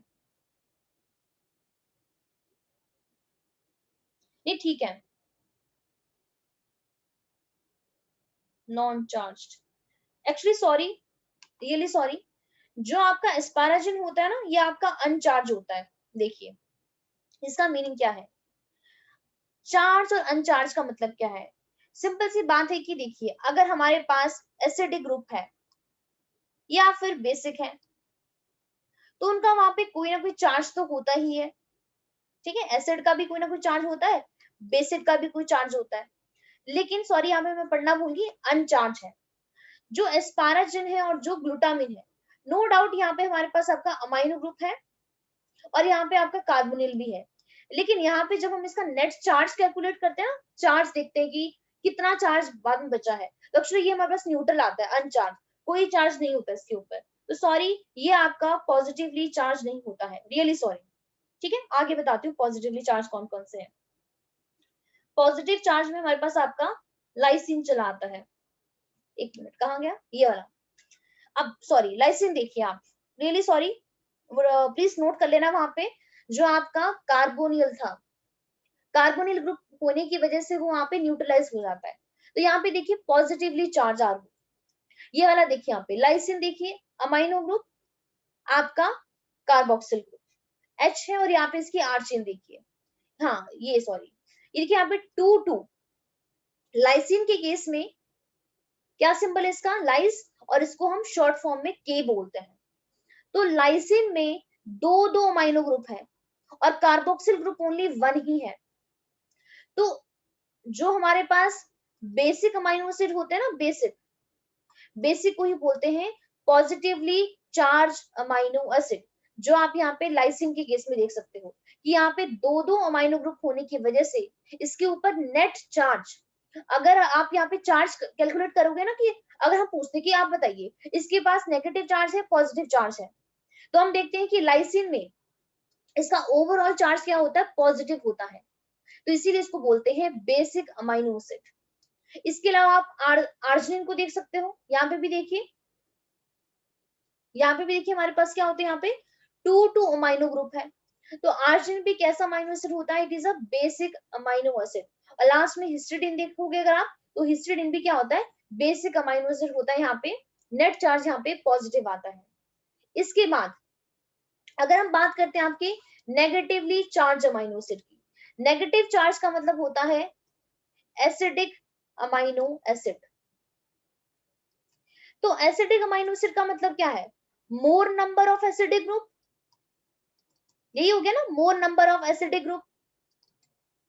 तो अगर आप यहाँ पे देखोगे तो एस्पार्टेट के अंदर एक कार्बोक्सिल ग्रुप ये वाला है और एक ये वाला है, बट अमाइनो ग्रुप 1 ही है। तो अमाइनो ग्रुप 1 आ गया, कार्बोक्सिल यहाँ पे दो आ गए हैं। और कार्बोक्सिल ग्रुप कैसा ग्रुप होता है, एसिडिक होता है।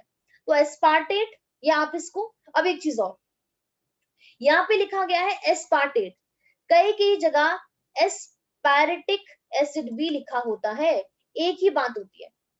एस्पार्टेट 8 वर्ड हम तब यूज करते हैं जब हम उसकी आयंस वाली फॉर्म लिखते हैं। जैसे यहाँ पे देखिए, ये हमने COO नेगेटिव लिखा है, लेकिन यहाँ पे H भी हो सकता है, इस नेगेटिव का मतलब ही यहाँ पर यही होता है। तो एस्पार्टेट बोलो या एस्पारेटिक एसिड बोलो, एक ही मतलब होता है। तो एस्पारेटिक एसिड कैसा अमाइनो एसिड है, नेगेटिव चार्ज, मतलब एसिडिक अमाइनो एसिड होता है। और लास्ट में देखिए ग्लूटामेट, अब अगेन यहाँ पर भी वही चीज है, ग्लूटामेट लिखो या फिर ग्लूटामिक एसिड लिखो, एक ही मतलब होता है। तो ग्लूटामिक एसिड में भी देख सकते हो, दो दो जगह कार्बोक्सिल ग्रुप है, एक जगह आपका अमाइनो ग्रुप है। तो ग्लूटामेट भी कैसा होता है, एसिडिक अमाइनो एसिड और नेगेटिवली चार्ज आर ग्रुप होता है इसके अंदर। तो बेसिक अमाइनो एसिड में 3 चले आते हैं, लाइसिन, आर्जिनिन, हिस्टिडीन। और नेगेटिवली चार्ज में चले आते हैं एस्पार्टेट, मतलब एस्पारेटिक एसिड, और आपका ग्लूटामिक एसिड। और यहाँ पे एसिडिक वाले को हम नेगेटिवली चार्ज भी बोलते हैं। अब लास्ट यहाँ पे अमाइनो एसिड रहे हैं, वो आपके होते हैं aromatic amino acid. Aromatic amino acid होते हैं रिंग वाले अमाइनो एसिड, जो पूरी ऐसे रिंग बनाए, जैसे ये रिंग बन गई है, ये रिंग बन गई है, या फिर ऐसी कोई रिंग बन गई है, इसको बोलते हैं एरोमेटिक अमाइनो एसिड, जिसमें रिंग वाला आर ग्रुप होता है। तो ये बहुत इंपॉर्टेंट है, बहुत बहुत बहुत ज्यादा इंपॉर्टेंट, इनका तो आप स्ट्रक्चर भी कर लेना। उसके बाद देखिए एरोमेटिक अमाइनो एसिड में कौन कौन से हैं। सबसे पहला चला आता है फिनाइल एलानिन, इसका सिंबल होता है PHE, सॉरी सिंबल होता है F, और शॉर्ट फॉर्म में लिखते हैं PHE। टायरोसिन को लिखते हैं TRY और Y से लिखते हैं। ट्रिप्टोफैन का सिंबल होता है TRP और W। तो आप यहाँ पे देख सकते हो, ये फिनाइल एनालिन में आर ग्रुप ये वाला है। टायरोसिन, मैं आपको नेचर में थोड़ा सा ये बता दूं, जो कुछ अमाइनो एसिड होते हैं ना, अमाइनो एसिड ही अमाइनो एसिड को बनाते हैं। अब इसका मतलब क्या है, अभी आपको समझ में नहीं आया होगा, लेकिन अगर आप फिनाइल एलानिन और अगर आप टायरोसिन को देखो, तो आप यहाँ पे एक चीज देख पा रहे हो, बस इसका ही फर्क है। टायरोसिन में यहाँ पे ना OH ग्रुप होता है, ये वाला ऑक्सीजन होती है यहाँ पे, और यहाँ पे देखिए बस इतना से फर्क है दोनों में। तो हमारी जो बॉडी होती है ना, ह्यूमन की बॉडी, उसमें फिनाइल एलानिन ही टायरोसिन बनाता है। आप अगले साल ना पढ़ोगे जेनेटिक्स में, एक आप डिजीज पढ़ोगे, उस डिजीज का नाम है PKU। PKU होता है फिनाइल कीटोन्यूरिया। मैं लिख देती हूँ, यहाँ पे काफी फेमस डिजीज है, आप इसको प्लीज नेट पे भी सर्च करना। डिजीज का नाम है फिनाइल कीटोन्यूरिया। डिजीज क्या होती है, इस डिजीज में हम कहते हैं कि नॉर्मली हमारी बॉडी में फिनाइल एलानिन इस टायरोसिन के अंदर कन्वर्ट होता है। अब क्यों होता है भाई, तो टायरोसिन जो होता है ना, वो हमारी बॉडी में बहुत सारे फंक्शन करवाता है। सबसे बड़ा अगर मेन फंक्शन मैं बोलूं, तो मेलानिन पिगमेंट होता है, उसका फॉर्मेशन करवाता है। अब मेलानिन से क्या होता है, मेलानिन की वजह से ही हमारी स्किन थोड़ी डार्क होती है। जो हम अपनी आईज का कलर ब्लैक देख पाते हैं, हमारे हेयर्स ब्लैक होते हैं because of the melanin pigment. अगर मेलानिन ना बने ना, तो स्किन से जो यूवी रेज आती है ना, हमारा डीएनए डैमेज हो जाता है और हमें कैंसर हो जाता है, बहुत भयानक वाला। तो मेलानिन पिगमेंट क्या करता है, हमें कैंसर से बचाता है। इसीलिए जो जो बहुत ज्यादा मतलब फेयर होते हैं, मतलब मोस्टली जो बाहर वाले, उनको कैंसर होने के चांसेस थोड़े ज्यादा होते हैं, उनमें मेलानिन थोड़ा आपका कम प्रोड्यूस होता है। तो ये टायरोसिन की वजह से होता है। लेकिन इस पीकेयू डिजीज में, फिनाइलकीटोन्यूरिया में क्या होता है, फिनाइल एलानिन टायरोसिन में कन्वर्ट होता है नॉर्मल वाली कंडीशन में। अब कैसे कन्वर्ट होता है, कोई ना कोई तो करवाता होगा ना, एक एंजाइम होता है। एंजाइम का नाम होता है, आप नोट कर सकते हो, इंटरेस्टिंग चीज है क्योंकि फिनाइल एलानिन हाइड्रोक्सी लेज एंजाइम, ये एंजाइम हमें चाहिए होता है। और देखो नाम भी एंजाइम का पूरा वही है, फिनाइल एलानिन हाइड्रोक्सिलेज, मतलब फिनाइल एलानिन के ऊपर यहाँ पे हाइड्रोक्सिल ग्रुप को ऐड कर दो, बन गया टायरोसिन। लेकिन होता क्या है कि ये एंजाइम डिलीट हो जाता है किसी ना किसी रीजन की वजह से, बन ही नहीं पाता। जब बन नहीं पाता है तो फिनाइल एलानिन यहाँ पे टायरोसिन में कन्वर्ट नहीं हो पाता है। अब जो बच्चा इस डिजीज से सफर कर रहा है, उसमें क्या होता है, उसकी पूरी बॉडी में फिनाइल एलानिन बहुत ज्यादा एक्यूमुलेट हो जाता है, very very high concentration.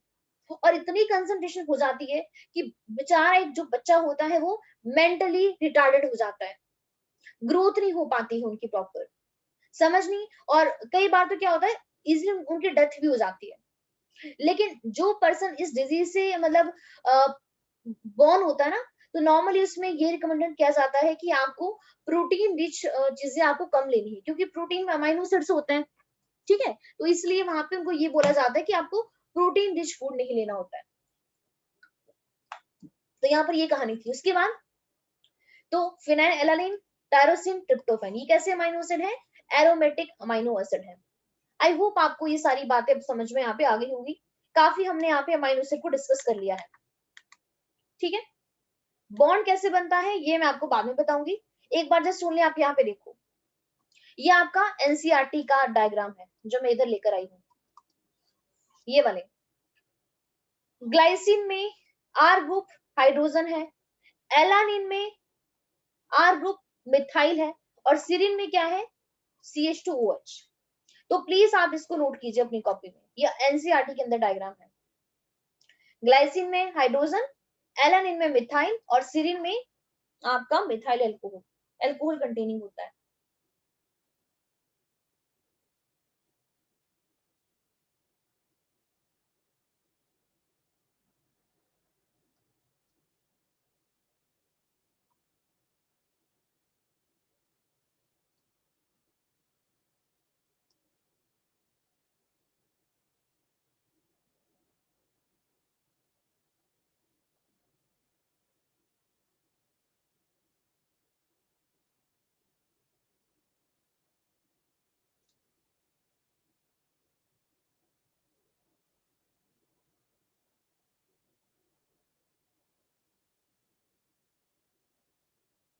Note कर लिया सबने?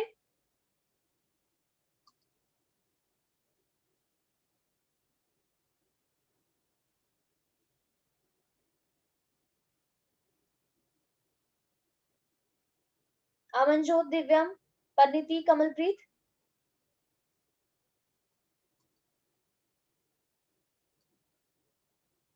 ओके कर लिया है, ओके जी।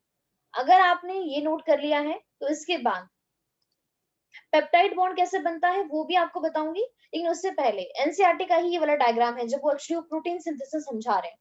तो यहाँ पर भी उन्होंने कुछ यहाँ पे अमाइनो एसिड मेंशन किए हैं, जैसे आपका देखिए सीरिन, देखिए सिस्टीन हो गया, टायरोसिन हो गया, और यहाँ पे ग्लूटामिक एसिड हो गया।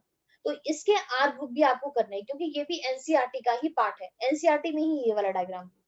आगे जब प्रोटीन समझते हैं ना उसमें है, लेकिन आर ग्रुप तो आपको यहीं से करने पड़ेंगे ना, क्योंकि अभी हम जनरल इंट्रोडक्शन कर रहे हैं। तो यहाँ पे देखिए सीरिन में, अब ध्यान से यहाँ पे देखने की इसको कोशिश कीजिए। यहाँ पे ये सीरिन है, यहाँ पे देखिए ये कार्बन, ये हाइड्रोजन, यहाँ पे ये कार्बोक्सिल, यहाँ पे अमाइनो, बस ये वाला देखिए सीरीन में यही होता है ना, अभी भी आपने यही तो नोट किया, CH2OH। उसके बाद ये सिस्टीन देखिए, अभी मैंने कहा था सिस्टीन क्या होता है, सल्फर कंटेनिंग होता है। यहाँ पे देखिए इसका R ग्रुप होता है CH2SH, तो सीरीन में है CH2OH और सिस्टीन में है CH2SH। ओनली बस हमने इस अल्कोहल को सल्फर से रिप्लेस किया है, यहाँ पे देख सकते हो आप, समझ आ रहा है। सीरीन में CH2OH और सिस्टीन में CH2SH, ये वाला। टायरोसिन तो अभी भी किया था, ये देख लो आप, यही होता है CH2, ये हमारे पास ये होगा बेंजीन रिंग हो गई और यहाँ पे OH हो गया, ये वाला देखिए टायरोसिन।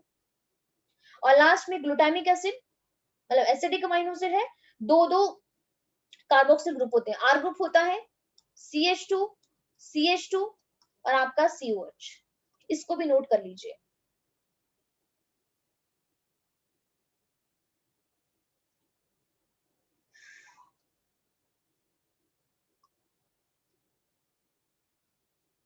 तो आपके एनसीईआरटी में जो जो R ग्रुप मेंशन है वो तो आपको आने ही चाहिए, glycine, serine, alanine, cysteine, tyrosine, glutamic acid.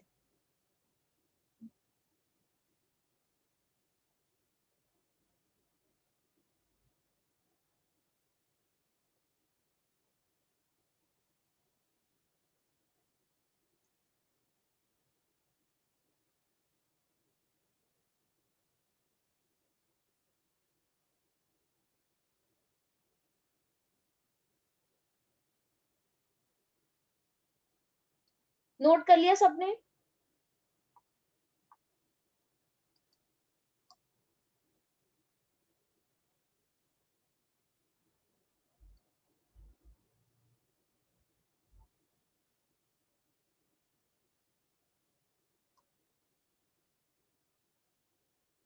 कर लिया है?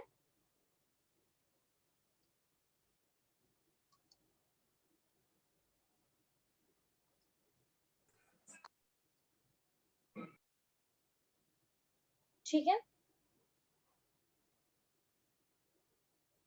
तो यहाँ पे थोड़ा सा इसको समराइज कर लेते हैं, कौन कौन से R ग्रुप आपके एनसीईआरटी के अंदर मेंशन है यहाँ पे, ठीक है। तो वो वाले तो आपको करने ही करने हैं यहाँ पे। तो यहाँ पे सबसे पहला ग्लाइसिन, ग्लाइसिन में R ग्रुप होता है आपका हाइड्रोजन। उसके बाद आता है सीरिन, सीरिन में होता है CH2OH। उसके बाद आता है सिस्टीन, उसमें होता है CH2, only oxygen is replaced by sulphur SH। उसके बाद एलानिन रह गया, एलानिन में होता है आपका R ग्रुप होता है CH3, मिथाइल। उसके बाद कौन सा था आपका टायरोसिन, टायरोसिन में होता है R ग्रुप CH2, यहाँ पे आपकी बेंजीन रिंग आ गई और यहाँ पे आता है OH, ये वाला, ठीक है, ये होगा टायरोसिन। और लास्ट हमारे पास आता है आपका कौन सा था, ग्लूटामिक एसिड, ग्लूटामिक एसिड। उसमें R ग्रुप होता है CH2, CH2 और COH, ठीक है। तो ये हमारे पास 6 अमीनो एसिड हैं जिनके आपको R ग्रुप को लर्न करना है। अब एक चीज और, हाँ एक चीज और, जो वहां पे दिया है ना उनके सिंबल भी दिए हैं, तो सिंबल भी आपको जरूर लर्न करने हैं। सारे करने की जरूरत नहीं है, जो जो एनसीईआरटी के अंदर मेंशन, जैसे टायरोसिन है, टायरोसिन का सिंबल होता है Y, बाकी का मुझे खुद चेक करना पड़ेगा, मुझे खुद भी याद नहीं है। देखिए वहां पे क्या क्या था, वहां पे दिया था सीरिन, दिया था सिस्टीन, दिया था और क्या दिया था, ग्लूटामिक एसिड। इनके सिंबल क्या क्या होते हैं चेक कर लेते हैं उसको। ये देखिए यहाँ पे टायरोसिन का सिंबल होता है Y, सिस्टीन का सिंबल होता है, अच्छा ये तो सिंपल ही है, सीरीन का S होता है, सिस्टीन का S है, ग्लूटामिक एसिड और ओनली टायरोसिन का ही आपको लर्न करना पड़ेगा। टायरोसिन का Y है और ग्लूटामिक एसिड का E है, ठीक है। तो ये सिंबल भी आपको लर्न करने हैं, क्योंकि हमें नहीं पता कि क्वेश्चन कहाँ से कैसा आ जाए, ठीक है। तो ग्लूटामिक एसिड का सिंबल क्या था, E था, और सिस्टीन सीरीन का S था और सिस्टीन का S था, सी था, सॉरी। ऐसे जो मैंने भी आपको स्लाइड करवाई थी वहां पे तो सारे सिंबल दिए हैं, तो अगर कोई करना चाहता है वो कर सकता है, इसमें कोई प्रॉब्लम नहीं है। बस एनसीईआरटी वाले कोई मेंशन नहीं होने, कोई आपके और छूटने नहीं चाहिए। यहाँ पे देखिए, यहाँ पे सबके दिए हैं किसका सिंबल क्या क्या होता है। अगर आपको अब ये समझ में आ गया है, पेप्टाइड बॉन्ड तो मैं आपको कल ही करवाऊंगी। जस्ट ओनली आज हमने इतना सा पोर्शन यहाँ पे किया है, जो आप इधर पैराग्राफ ही देख पा रहे हो, बस ओनली इसको रीड कर लेते हैं यहाँ पे, ठीक है।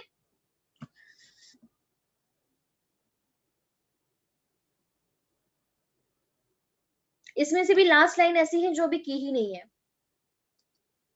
तो यहाँ पे देखिए क्या लिखा गया है।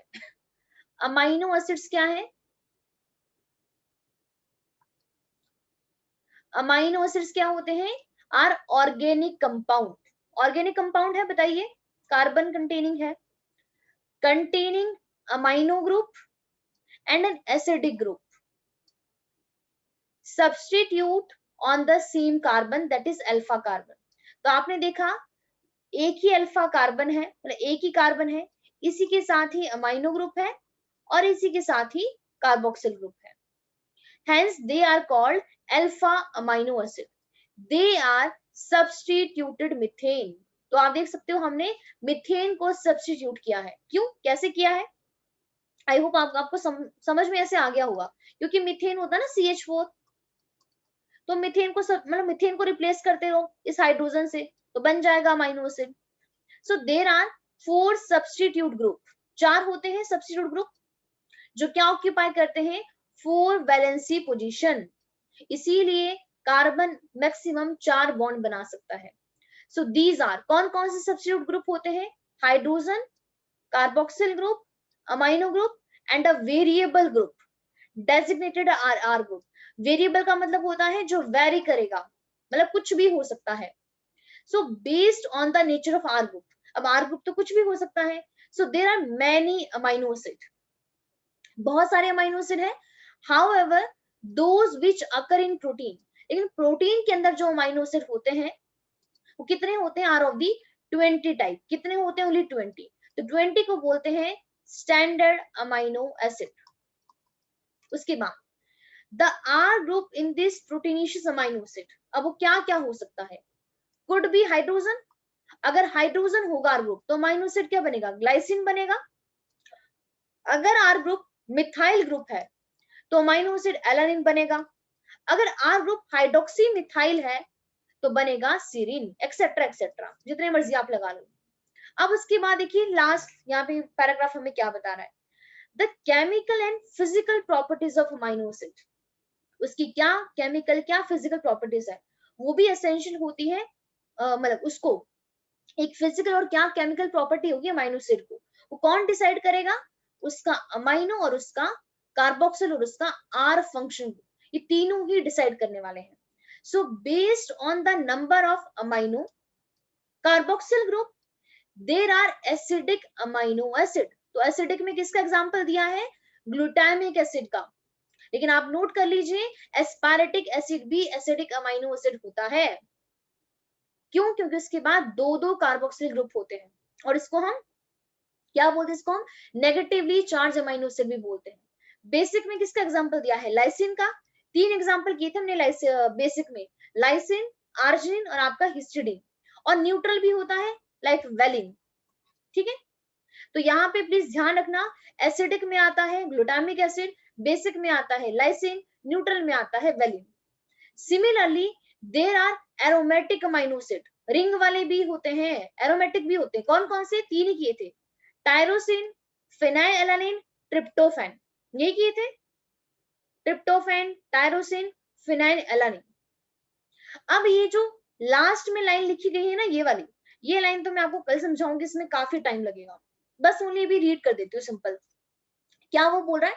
A particular property of amino acid is the ionizable nature of amino and the carboxyl group. एक इसकी प्रॉपर्टी होती है, क्या प्रॉपर्टी होती है? Ionizable nature. किस वजह से होता है? अमाइनो और कार्बोक्सिल ग्रुप की वजह से। So hence in solution of different pH structure of amino acid changes. इसका मीनिंग क्या है ये मैं अभी नहीं बता पाऊंगी, क्योंकि अगेन इसमें काफी ज्यादा टाइम लगेगा इस लाइन को समझने के लिए जो एंड में बोल रहा है। आप बताइए यहां तक समझ में आया? ये वाला इतना पोर्शन हम कर चुके हैं आपका, बोलिए। और ये देख सकते हो आप, अमाइनो एसिड के स्ट्रक्चर हमने कर लिए आपके, जो आपके एनसीईआरटी के अंदर मेंशन है।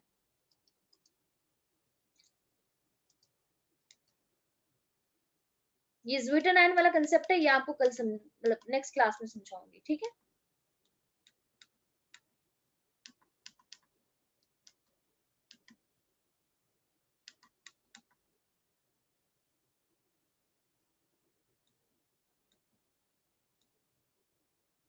तो आई होप आपको इतना समझ में आ गया होगा जो भी पोर्शन हमने किया। तो प्लीज आप लोगों के लिए सारी चीजें नई है, तो प्लीज प्रैक्टिस करना, अच्छी तरीके से हो जाएगा। टफ नहीं है, थोड़ा सा बस न्यू है आपके लिए सारी चीजें, अमाइनो एसिड वगैरह। फिर हम कल पेप्टाइड बॉन्ड कैसे बनता है उसको समझेंगे यहाँ पे, और उसका प्रोटीन कैसे बनती है उसके बारे में बात करेंगे, ठीक है। तो फिर मैं सेशन एंड कर रही हूँ, अगर किसी को कोई भी डाउट नहीं है तो, ठीक है। Thank you ma'am. Sorry actually, हाँ जी अमनजोत, सॉरी आपकी कल नहीं होगी आपकी क्लास, सॉरी कल नहीं होगी, अब आपकी क्लास मंडे को होगी। तो प्लीज तब तक आपको ये अच्छे तरीके से करना है जो भी हमने पोर्शन किया है आपका। हाँ सॉरी, कल नहीं होगी क्लास, अब आपकी मंडे को क्लास होगी। तो प्लीज तब तक आप ये अच्छे तरीके से सारे अमाइनो एसिड कर लेना, कौन कौन से बेसिक हैं, कौन कौन से एसिडिक हैं, कौन कौन से एरोमेटिक हैं, कौन कौन से न्यूट्रल है, ठीक है। ओके जी, चलो फिर bye bye. Thank you ma'am.